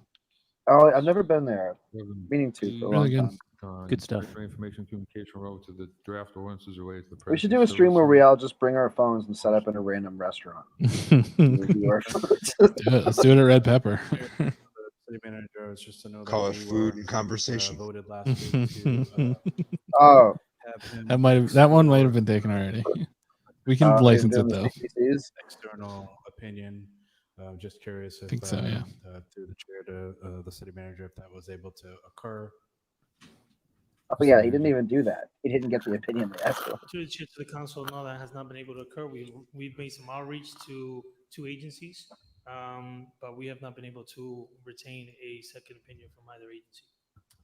Thank you. That's such bullshit. Mr. Chairman, I can't You had a week, support dude. this going to committee prior to getting additional legal opinion. I certainly was on the record last week as saying that I support the opinion of Mr. Trainer. Sounds like some folks do not, and so I was in favor of exploring a potential external, but until we get that, I cannot support this going to committee. Thank you, Mr. Chairman. So you're going to table it or? I'd like a motion to table it until we can get those opinions that we requested. Oh, so then he just never gets the opinion. Right. So this just goes down for. This is how they get rid of it forever. Councilor Council Bergman, King. I mean, I suspect I know that where the vote will go regarding table it, but I want to be consistent. My motion would be to file, which does not take precedent over table, so the motion to table will come first. But let me be clear. I think we have spent an inordinate amount of time on an issue that we've had clear and concise guidance from our city solicitor. I recall, and I mentioned this last week, the decision regarding the school committee lawsuit. I didn't agree with the outcome, but I respected the city solicitor's opinion. I think, Mr. Chairman, we are going down a slippery path which we should not go down when every time we disagree with the city solicitor opens. Who else would enjoy seeing Mose actually slip on a slippery path? My colleague and friend, Councilor Russell, asked the city solicitor Whoa. on the easement issue regarding Trahan Road. When he comes back, Mr. Chairman, is he going to get an opportunity for another opinion? He'd if he sue doesn't the like path. answer? That's what I'm talking about. I think we're putting ourselves in a very bad position by. But what if you purposely or through incompetence get an opinion that doesn't really apply to the situation? Is it okay to seek out an opinion that takes into account the actual legality and laws and doesn't really isn't informed by Google searching groups that are opposed to it already? And what if he's literally not a real lawyer? 3 years ago, he was working in the economic development department. Right. Right. We don't have. He might have a law degree, but. Thank you, Mr. Chairman. So does the mayor. Just through the chair to the city manager, could you share with us your efforts to get the other legal opinions? Mr. Manager. And what'd you do? Through the chair to the council, I reached out to the councilor who put the order forward to receive some kind of suggestions on agencies that we will look forward. There was also a Google search for some agencies, and then we followed up with the two agencies that were referred to us. We sent emails and communications to both agencies. One said that they do not provide legal opinions. They're an advocacy group. And the one that does provide legal opinions said that they needed more time to be able to provide that. Then we asked what time did they need it, and if there was a cost associated with it. And that's currently where the situation stands. I also want to reiterate that this item was sent, was on Tuesday night, and so most of these firms, from what they've communicated to us, they need at least a 48-hour notice to be able to put these things together I mean, these are legal It's been documents that well have to over come before 48 council. hours, dude. And our council agenda, city manager's agenda was due Friday. So, it requires some time. And I completely So agree Wednesday, with you. 9 I think a.m. getting it Tuesday at Still, like 11 I mean, p.m. and then trying to have a turnaround for Fridays. Even when I checked in with them, they were like, this is really not possible. And so through the chair to the city manager, do you still intend on getting these legal opinions? Through chair to the council, that is the intention. That is the order that the council has recommended that I do, and I've been moving forward to that. And just prior to this meeting, we had submitted also a follow-up to one of those emails. Thank you for that. So I would motion to send this to the MLO committee. I think clearly we've had spent so many hours having this discussion, and I think it's worth an actual public hearing for us to have that. And, if Councilor King is willing to just wait for the legal opinions to be sent with it and then hold a meeting, I think that would be the best way to go. I do not agree with tabling it. I think tabling it is pretty much killing it, unless I get the word from the council that as we get this legal opinion, we would actually take it off the table. If not, we know that I don't know how much that word is worth. So that would be my thought process. If not, I would say we vote on it. Thank you. Okay, we have Councilor King. Thank you, Mr. Chairman. Just want to read this here.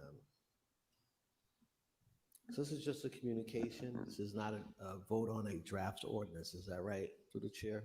This is a vote on the two draft ordinances. It's not a vote on the ordinance. It's a vote. It's a vote to receive the ordinance and send to committee, perhaps. Is that what it is? It's not a vote. It's not a vote to approve an ordinance. It's a vote to approve either A or B on the ordinances, or we can send it to committee, depending what the council wants to do. Okay. Mr. Chairman, I would support having this in committee. I don't have a problem having it in committee and waiting for the additional information. There's been a lot of questions raised here by my colleagues regarding this, and to move forward without the additional information, I agree, would be premature. But to have this in committee and be prepared to move forward, I think is a good thing. I would certainly support that. Again, we're talking about some draft ordinances here where we can have some time to really dig into it and really discuss, the specifics here and the actual language of this, not the merits of it, but the language. It's meritorious because it's before us until we dismiss it out of hand by filing it or what have you.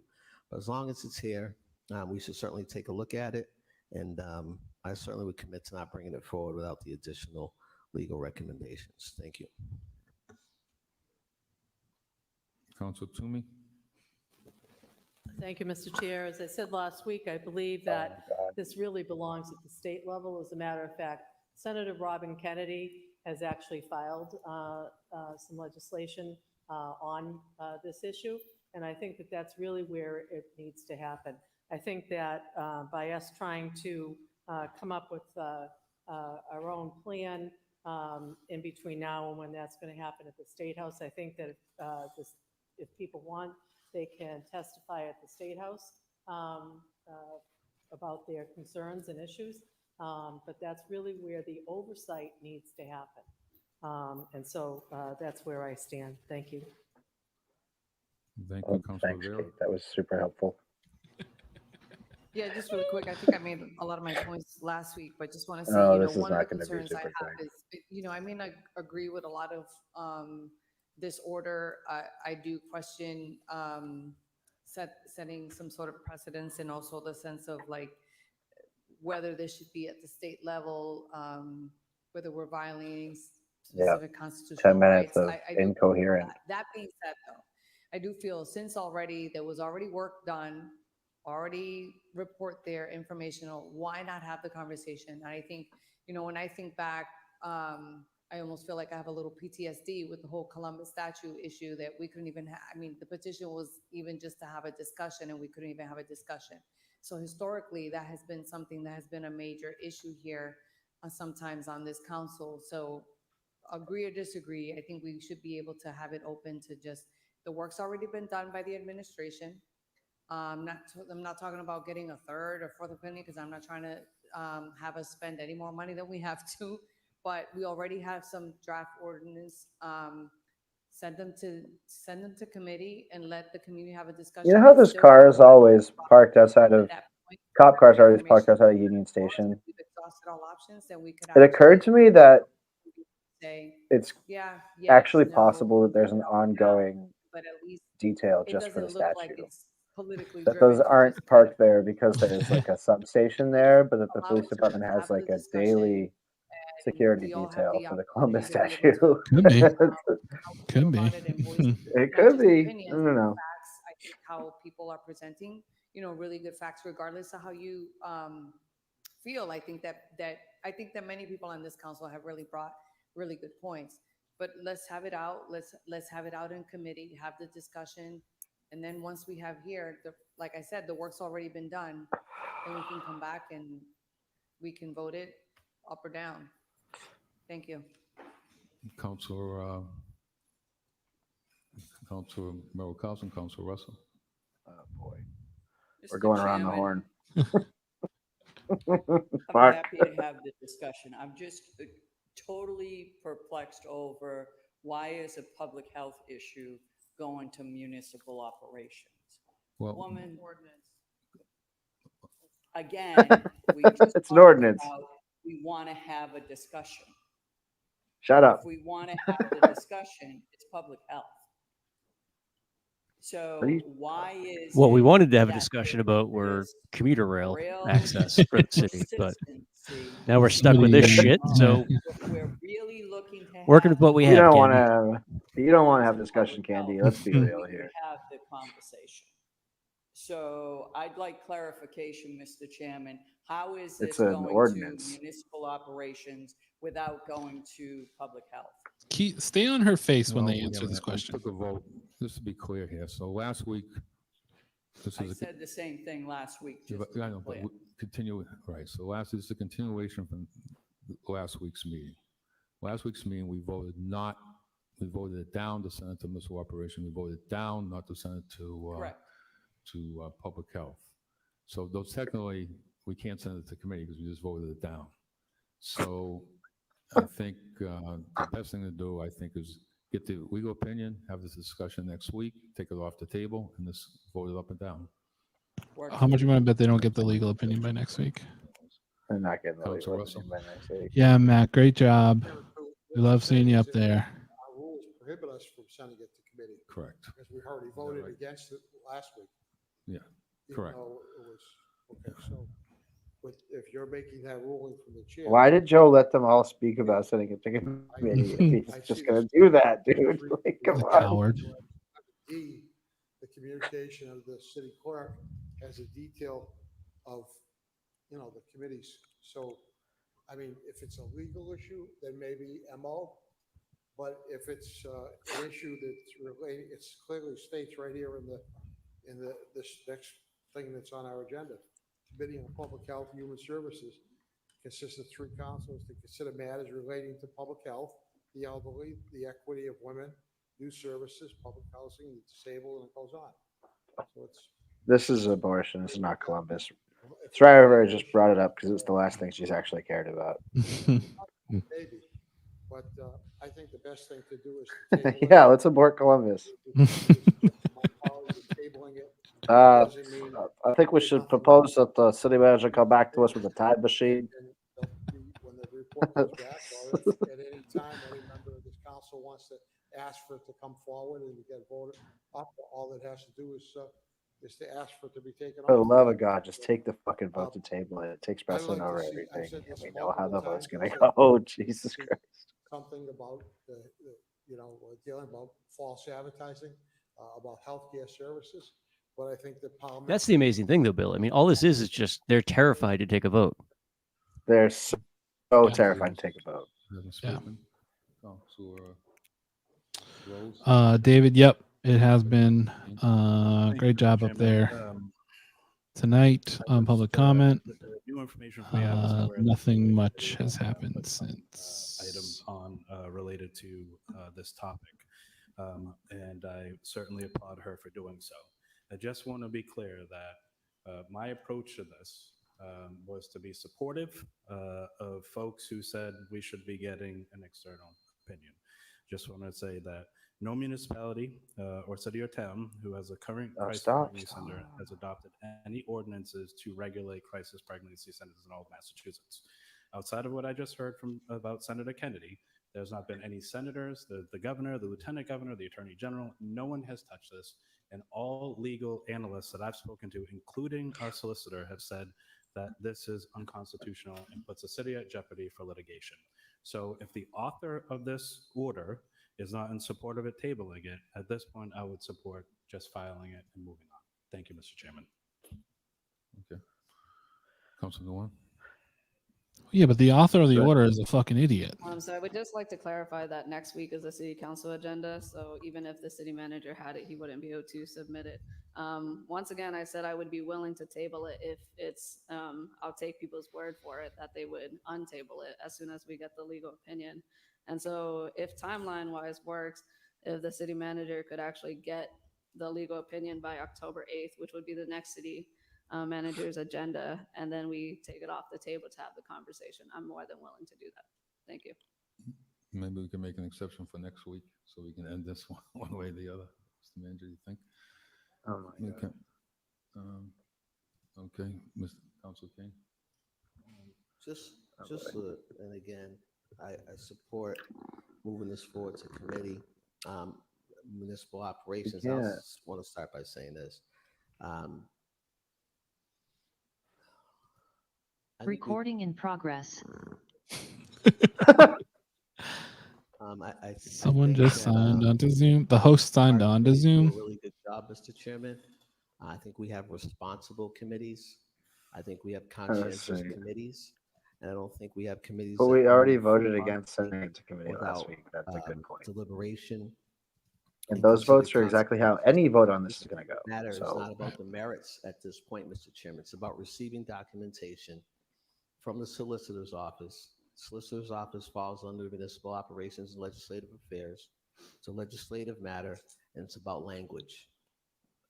In committee, I would not be interested in the merits of what Planned Parenthood does, and those sorts of things, and what these problem pregnancy centers do. It's more about what's the language here and what are our options as pertains to that, what are our liabilities, and what are the human rights issues pertaining to those liabilities, Mr. Chairman. I would not be opposed to something being in public health pertaining to consequences of delayed response during pregnancy or consequences of giving inaccurate gestational ages and things of that nature is the impact on pregnancy. But this particular matter, Mr. Chairman, is a legal matter and a legislative matter, and it fits right in to municipal operations. And I think that our committee has been very conscientious. We've hired the city clerk. Isn't this a moot point?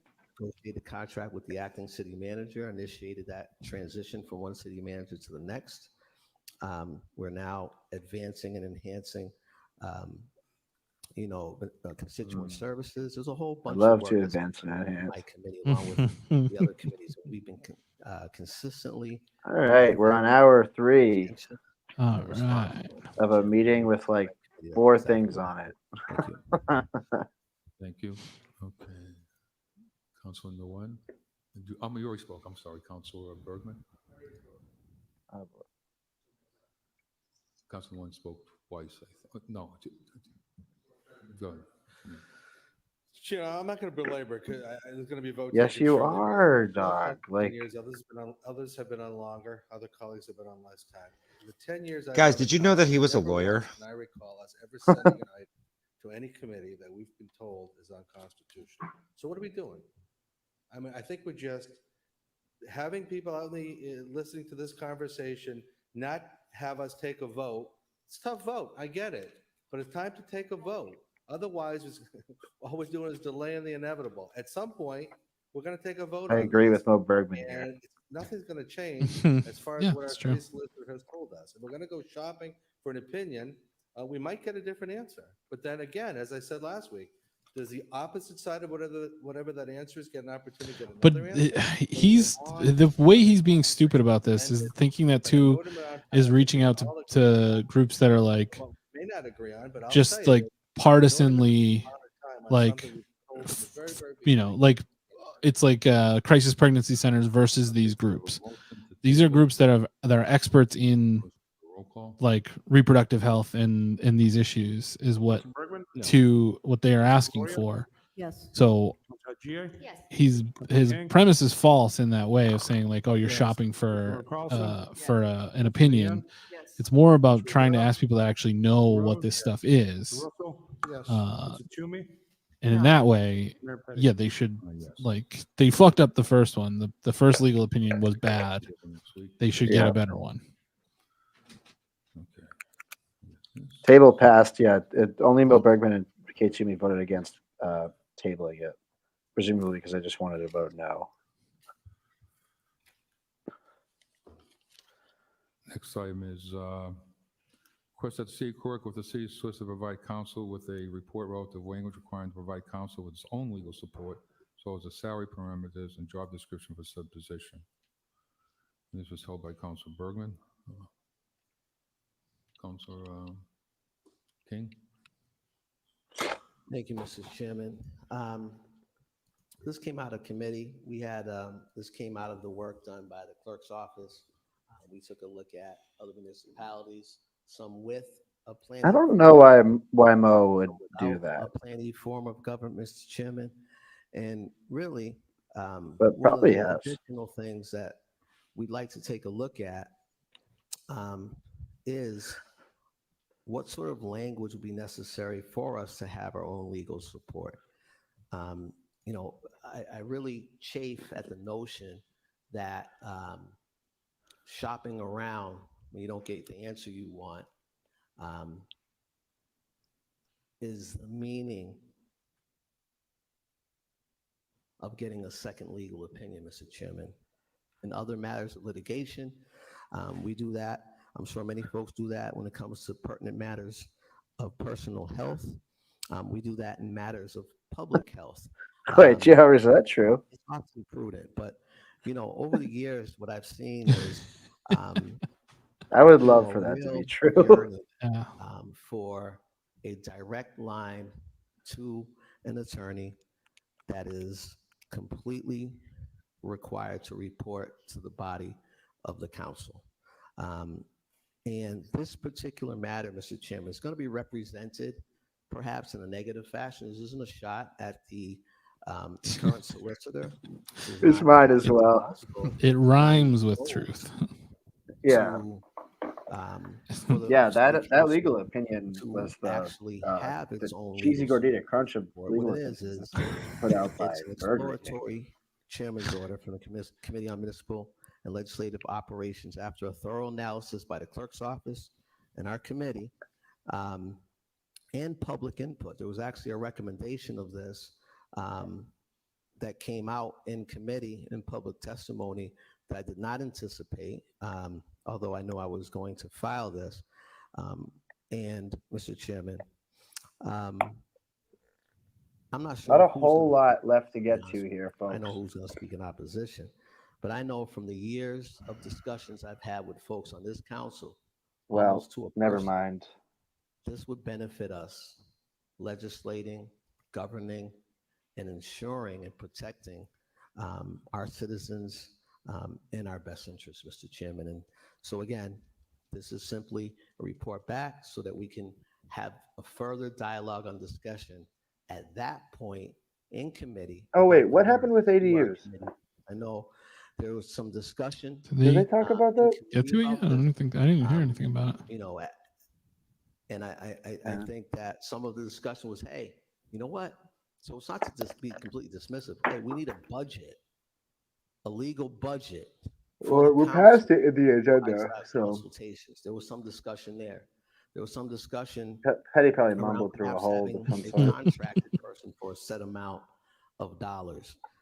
So this isn't something to be dismissed out of hand, Mr. Chairman.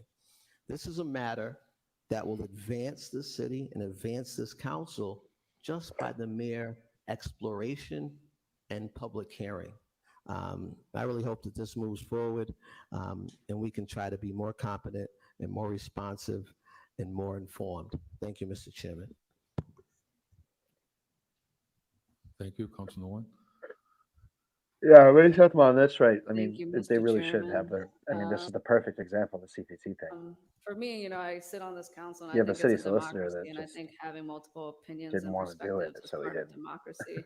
And so I don't quite understand an opposition to having multiple opinions. That's quite strange to me. I also find this item very timely. Just last week we passed to ask the city manager to search for another legal opinion for us. And that was something that, let's say we could have just done as well, and that way wouldn't have to wait for another 2 weeks.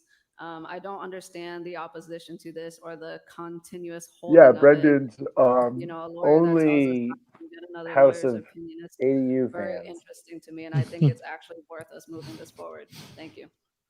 Thank you. Thank you. Big dildo house right next door. I guess that refers to this lawyer asking not to get other opinions. There are times when we should Shut get other up. opinions. Stop but not reminding people routinely. you're a lawyer. And I would like to say that I was in a room without disclosing anything in executive session that should have been disclosed. We talked about the school committee lawsuit, and I suggested we get another opinion. Crickets. Okay, so fucking different issues have different solutions. Change the way we vote Like, in the city of Worcester, causing the city additional amounts of money, and it may have been a very good thing to do. I voted in the end for it because we had a vote as a consensus. All of us had a vote in order to move forward, and I supported it. But crickets. Mo Now all of a relevance. sudden, I'm hearing that it's always good to get another opinion on important issues.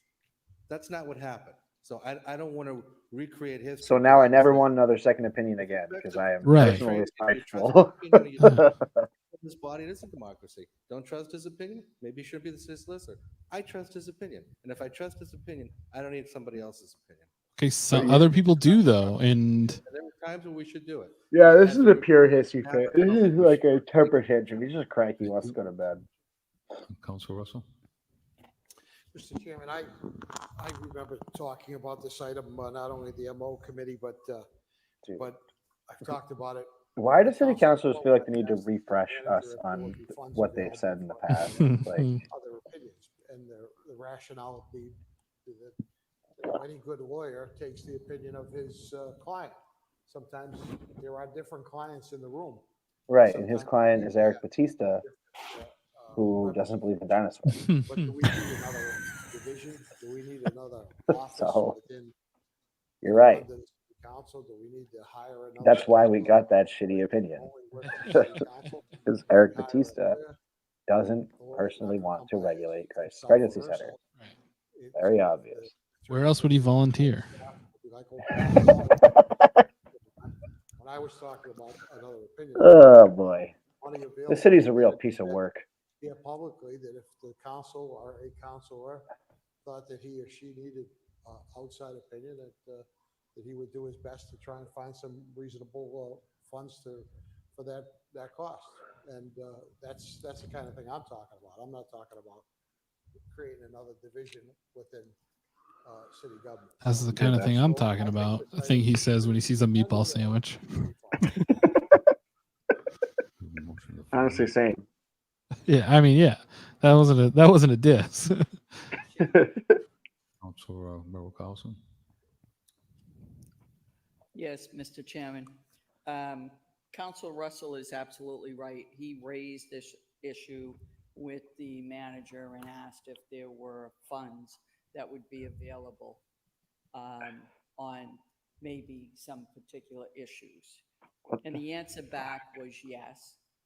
The intent of this in MO, at least my perspective, and again, let me repeat my perspective, was for us to take a look at that, take a look at what council. I don't know, actually. About. But I have to tell you, I am standing here and I am no longer comfortable. As old as the wind in the trees and the An MO fish in the not seas. intended for what's taken place. Candy's in the been with last us for a long, long and I time. in no way am going to stand here in It is the any evil manner, Tom shape, or Bombadil form of to Worcester. make it seem as if I don't have confidence. Just a godlike figure that it embodies That the was true spirit never of the this place. intent in MO. And let me repeat this again. Just It petty, was never mobbed the up intent in MO. bullshit. And the timing of this could not be worse. And I, quite frankly, I'm getting a given the mental timing image this, I of a will Q-tip not buried in a pile support of this sand. item tonight. I will not support this item. This was never intended to make it against, and this is what this feels like, against our city solicitor. Thank you, Mr. Chairman. Thank you. That'll win you some votes. Mr. Chairman, Standing up for that fucking human ottoman. Intended whatsoever as a referendum on solicitor. This I love how they're all just like having to acknowledge that the solicitor long stinks. process. And it's just coming down to like whether they're friends with him or not. Look at our Yeah. Hey, we all know he fucking sucks, but he's right here, okay? He's our guy. Yeah. We stand by our guys. In any other way, I certainly understand how it feels. Councilor Carlson just indicated when we discussed it's not what it was about, and I can see Listen, how you have no idea what it's like to be number one. I'm certainly open to amending this to include Every decision, every little thing, this and that. you know, looking into identifying a budgetary amount for additional legal services in our budget, because that was talked about in committee as well. That was recommended or discussed. But I think we have to have a discussion of all of that. This needs to be held further because of the feelings and the atmosphere. I'm okay with that too. Yeah, what is with everyone fucking bringing Manfredo into their campaigns lately? Hachi Machi. As I mentioned, it's well, this council. Dave Peterson calling John Manfredo your mentor, your political mentor. That's a loser. That's a losing argument, dude. So this isn't something. Donna Calorio posting pictures with Manfredo at her campaign event. Forward regarding this last particular ordinance we discussed. Oh, we got a link on that. That needs to go in a certain document right away. It's on her Instagram. It's a picture of her with the sheriff and with Kathy Roy and I think Candy. And then John Manfredo his shoulder is in the picture, but he's tagged in it. That's a real rogues gallery right there. This is part of that natural progression. Also, I can't stress enough that I hope Bill's picture never changes. I hope he never unfreezes right now. That's not where this came from. That's not the genesis of this. You look like I screen grab this, Travis, so we can show it to Bill. You look like that video of that guy yelling in the cowboy hat, that like techno song where the old guy's yelling. I hope we got it. I really hope we got it. It was really, really incredible. What they do in other places. I like both of that in those reports, Mr. Chairman, if possible. Thank you. Thank you. I guess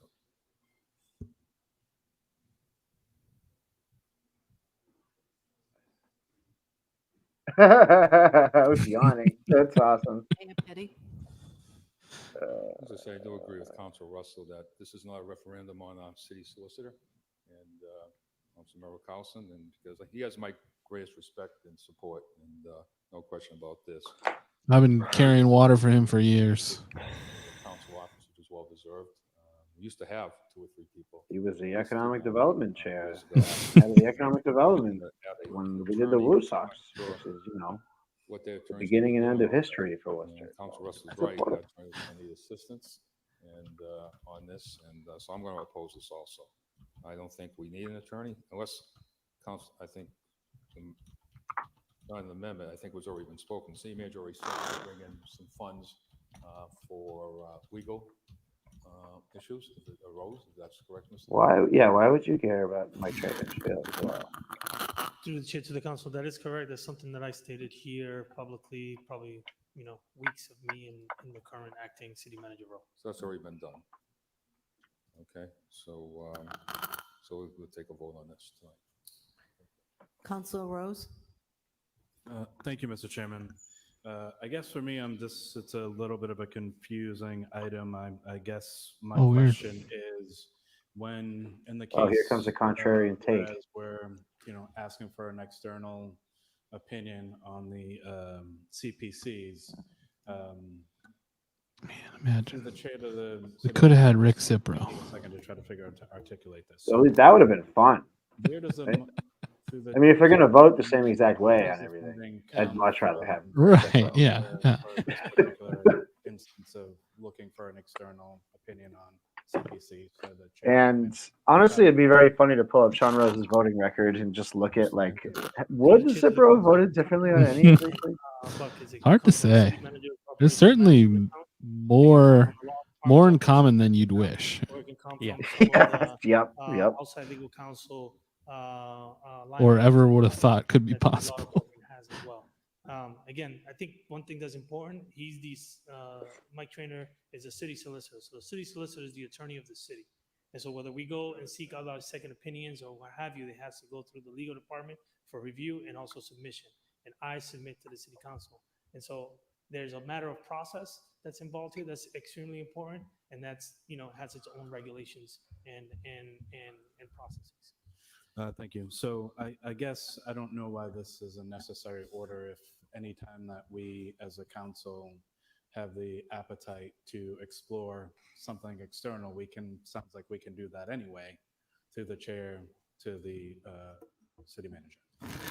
Yeah, through the council, we oftentimes, when there are situations or there are particular cases or items or situations in which the legal department may not have the capacity or full vast understanding of a particular item, that's the job of the solicitor. Bill, how is that hat staying on your head that way?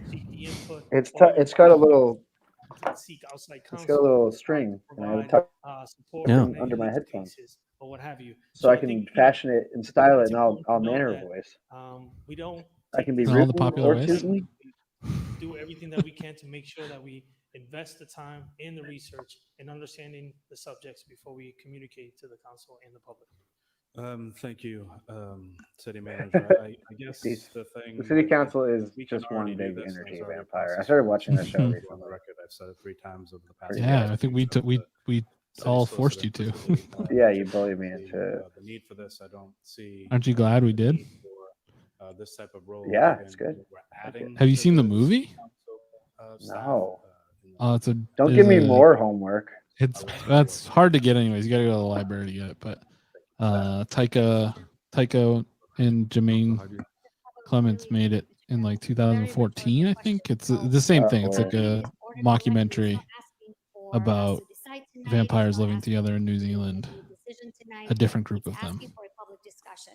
I'm going to rewind the tape back to January of 2021, when the first attempt at having a public discussion on the foreclosure and eviction moratorium ended up in a mental gymnastics to make sure that that item couldn't go to public discussion. I'm going to remind council forward an order that Council Rivera put in to simply get a report for whether green card holders in our city could vote in local elections. It wasn't a decision. It wasn't asking to make a decision. It was asking to go to public committee. We killed that one too.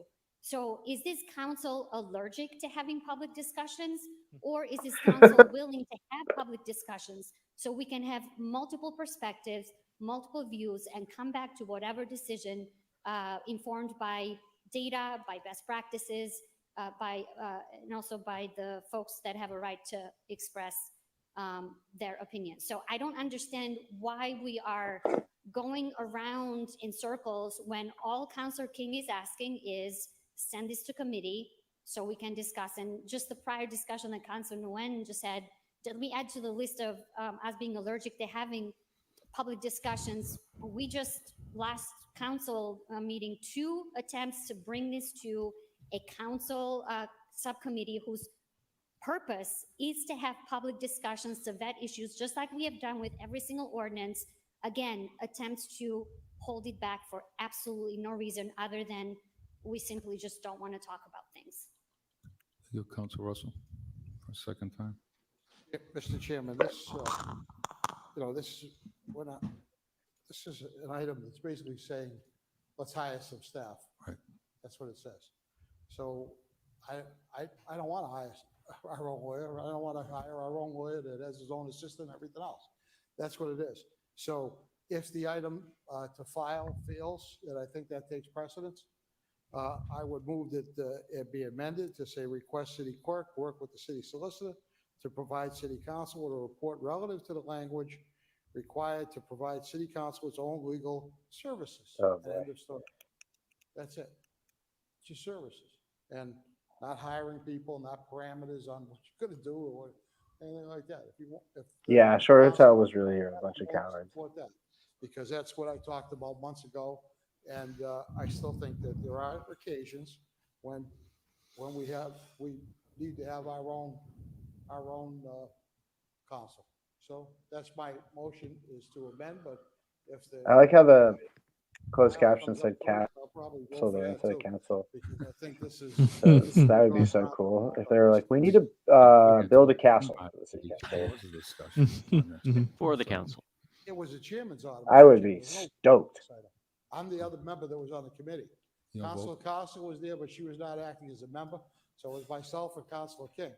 This is a chairman's order, and Councilor King, as a chairman, had every right to put whatever he wants as a chairman's order. Yep. But this is not representative of what I wanted.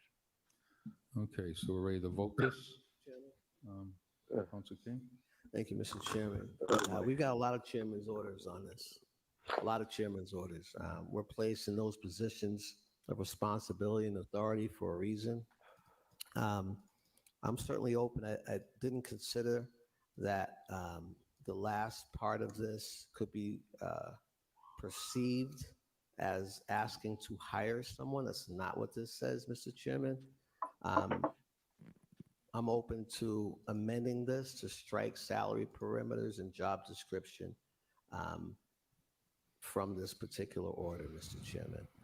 In addition to that, I think there's merit in discussing what the vice chairman who just spoke proposed as well while we were in committee having this discussion around a set budget amount for us to initiate legal support, Mr. Chairman. So I would make that as a second motion. And that's for a report back on what that could look like. This, again, is a request for the city council to provide, for the solicitor to provide the council with a report relative to language required to provide city council with its own legal support. We'll strike the rest, Mr. Chairman. You know, it'd be a more effective process for setting these Again, is just like Mario Kart races. Had these discussions over the last 6 years or so. Like if they just all had like one Mario Kart race where Should we run the person instead who of wins gets to decide. Verify. There was instead of trying to get them to do a where there was reference to legal counsel through the chair to the clerk. Is them that right? do a video game tournament? The chair to council, are you referring to the That'd staffing be awesome. comparison or? Yeah, the report you gave, that's where it came from. Right, so basically we're dealing with staffing comparison. I think the city of Boston and maybe the city of Springfield did have within, I think, their departments. Thank you. The council. I think the city of Boston was. But I don't Thank know you. if it's- So again, this didn't come out of any place else. It came out of the documents. It came before the committee. And as I mentioned, we've had this discussion to a person when we used to have those sorts of discussions, and we continue to have them. So that would be my amendment to the chairman's order, Mr. Chairman. And that will be the second motion relative to the vice chairman's comments in committee. Thank you. Okay, so the first motion is to file. Okay. First motion is to file. As Yeah, it's amended. gonna pass. Roll call. Council Bergman? Yes. Council Caloria? Yes. Council Haji? No. Council King? No. Councilmember Carlson? Yes. Council Nguyen? No. Council Rivera? No. Council Rose? Yes. Council Russell? Yes. Council Toomey? 7-4. And Mayor Petty. Yes. So the motion does pass. You're on 11D, which is Can recommended we just adoption. can we just do a motion to reconsider so we don't have to worry about that? Motion to reconsider? Motion to reconsider. Councilor Roll call. Bergman? No. Councilor Florio? No. Councilor Agia? No. Councilor King? No. Councilor Mayor Carlson? Councilor Nian? Nope. Wait, we're only on No. 11s? Rose? Councilor Russell? No. No. Mayor Perry? No. Okay, conclusion, the city clerk recommend adoption of the accompanying proposed amendment to Appendix B of the Rules of City Council in order to ensure all city boards, commission divisions, and departments receive oversight from a city council standing committee. Okay, we also have this one. Motion is to approve. Come before the Prime Minister, Council Corio. Thank you. In this order, through the chair to the city clerk, I don't know if you can answer this question. It says oversight. So if we're a chair of a committee, what does that mean? What does that oversight mean? Or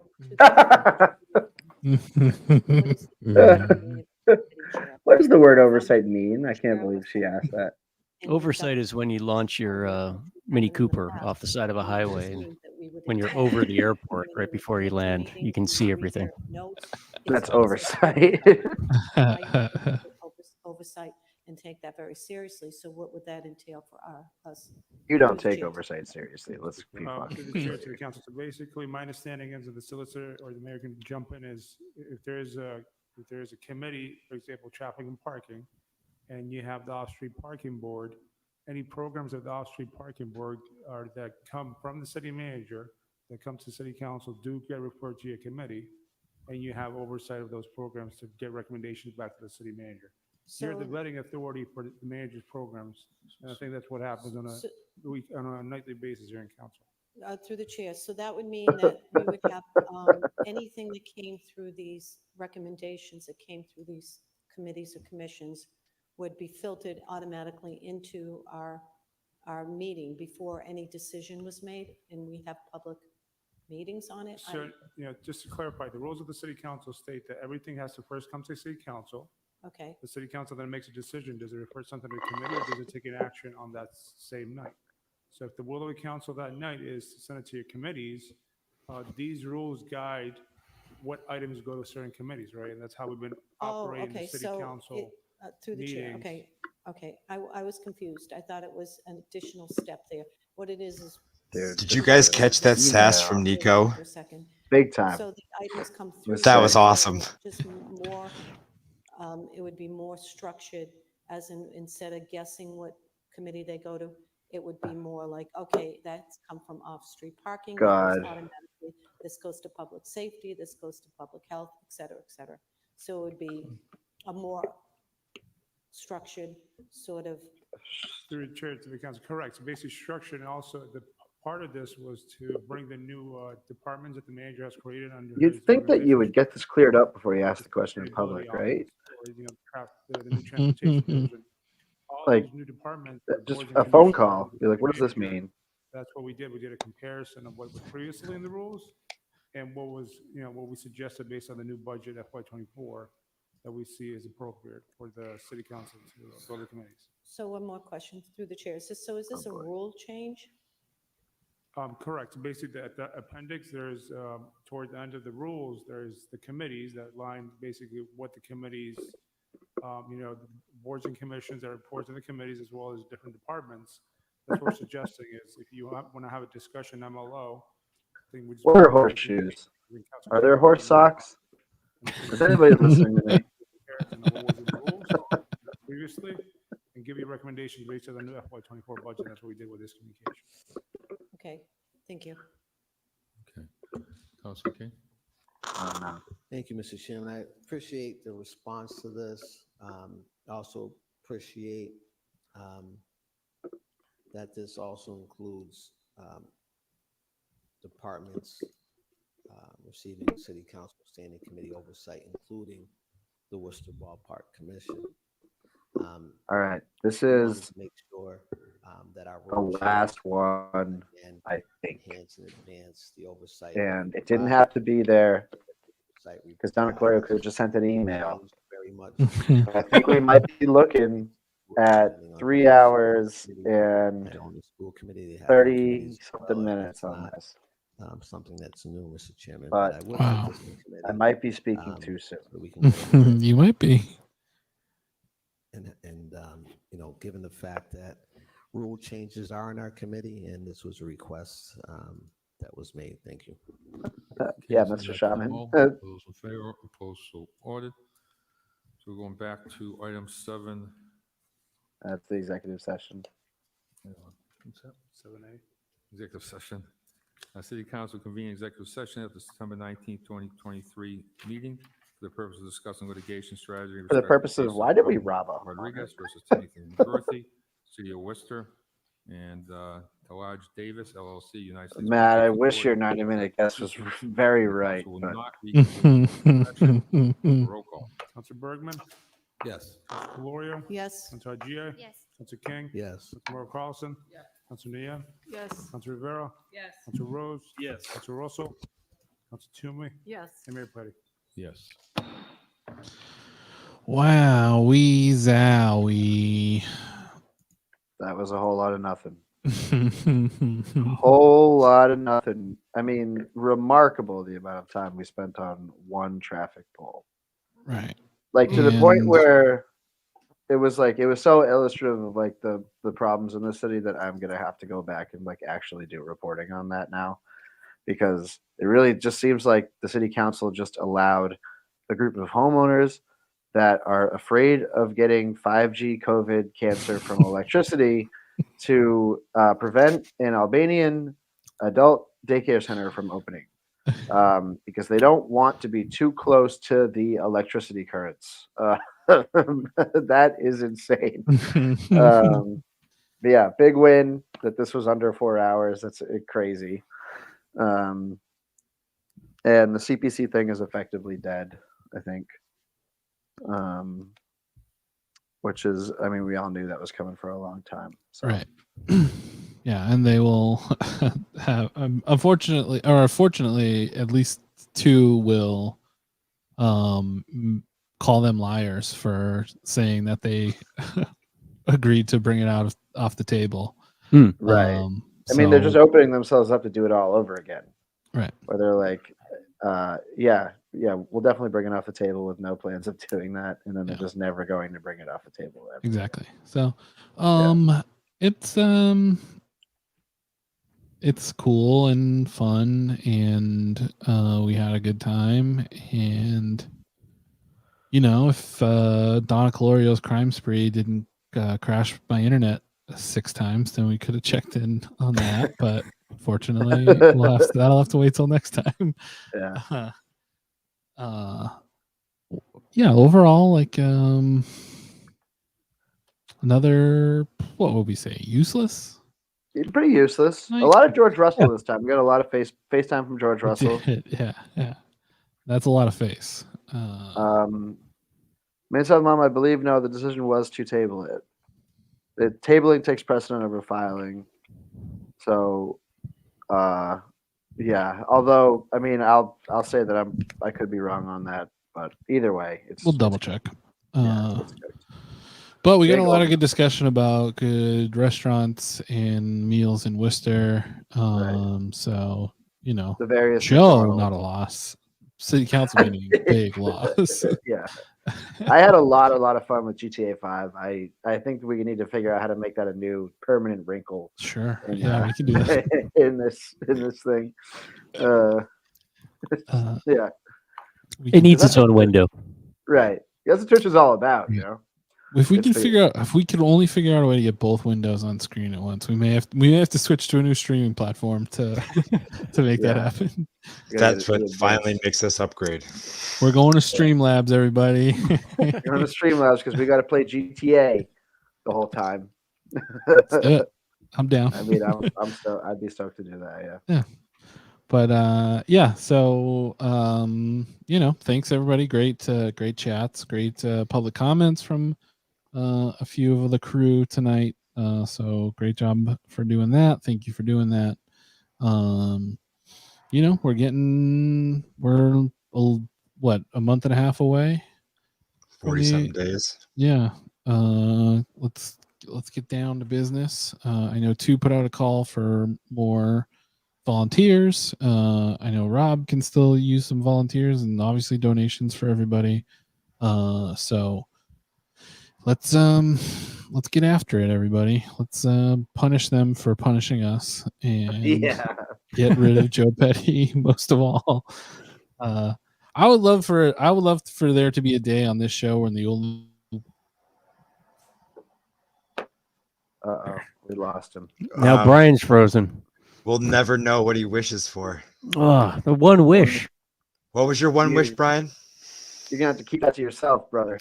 Just don't say that the only time that we ever see Donna Calorio on this show is when we. Oh, that one wish. Donna Calorio is really fucking with you, buddy. We're never gonna know. We're never gonna know. Oh man. All right, let's wrap this up. You should all go to worcestersucks.email and subscribe to Bill. Give him your money. He's doing a podcast. He's doing cool stuff. Shaw's giving out bad advice. Definitely sign up to worcestersucks.email. Oh, you're back. Thank God. Funny story about.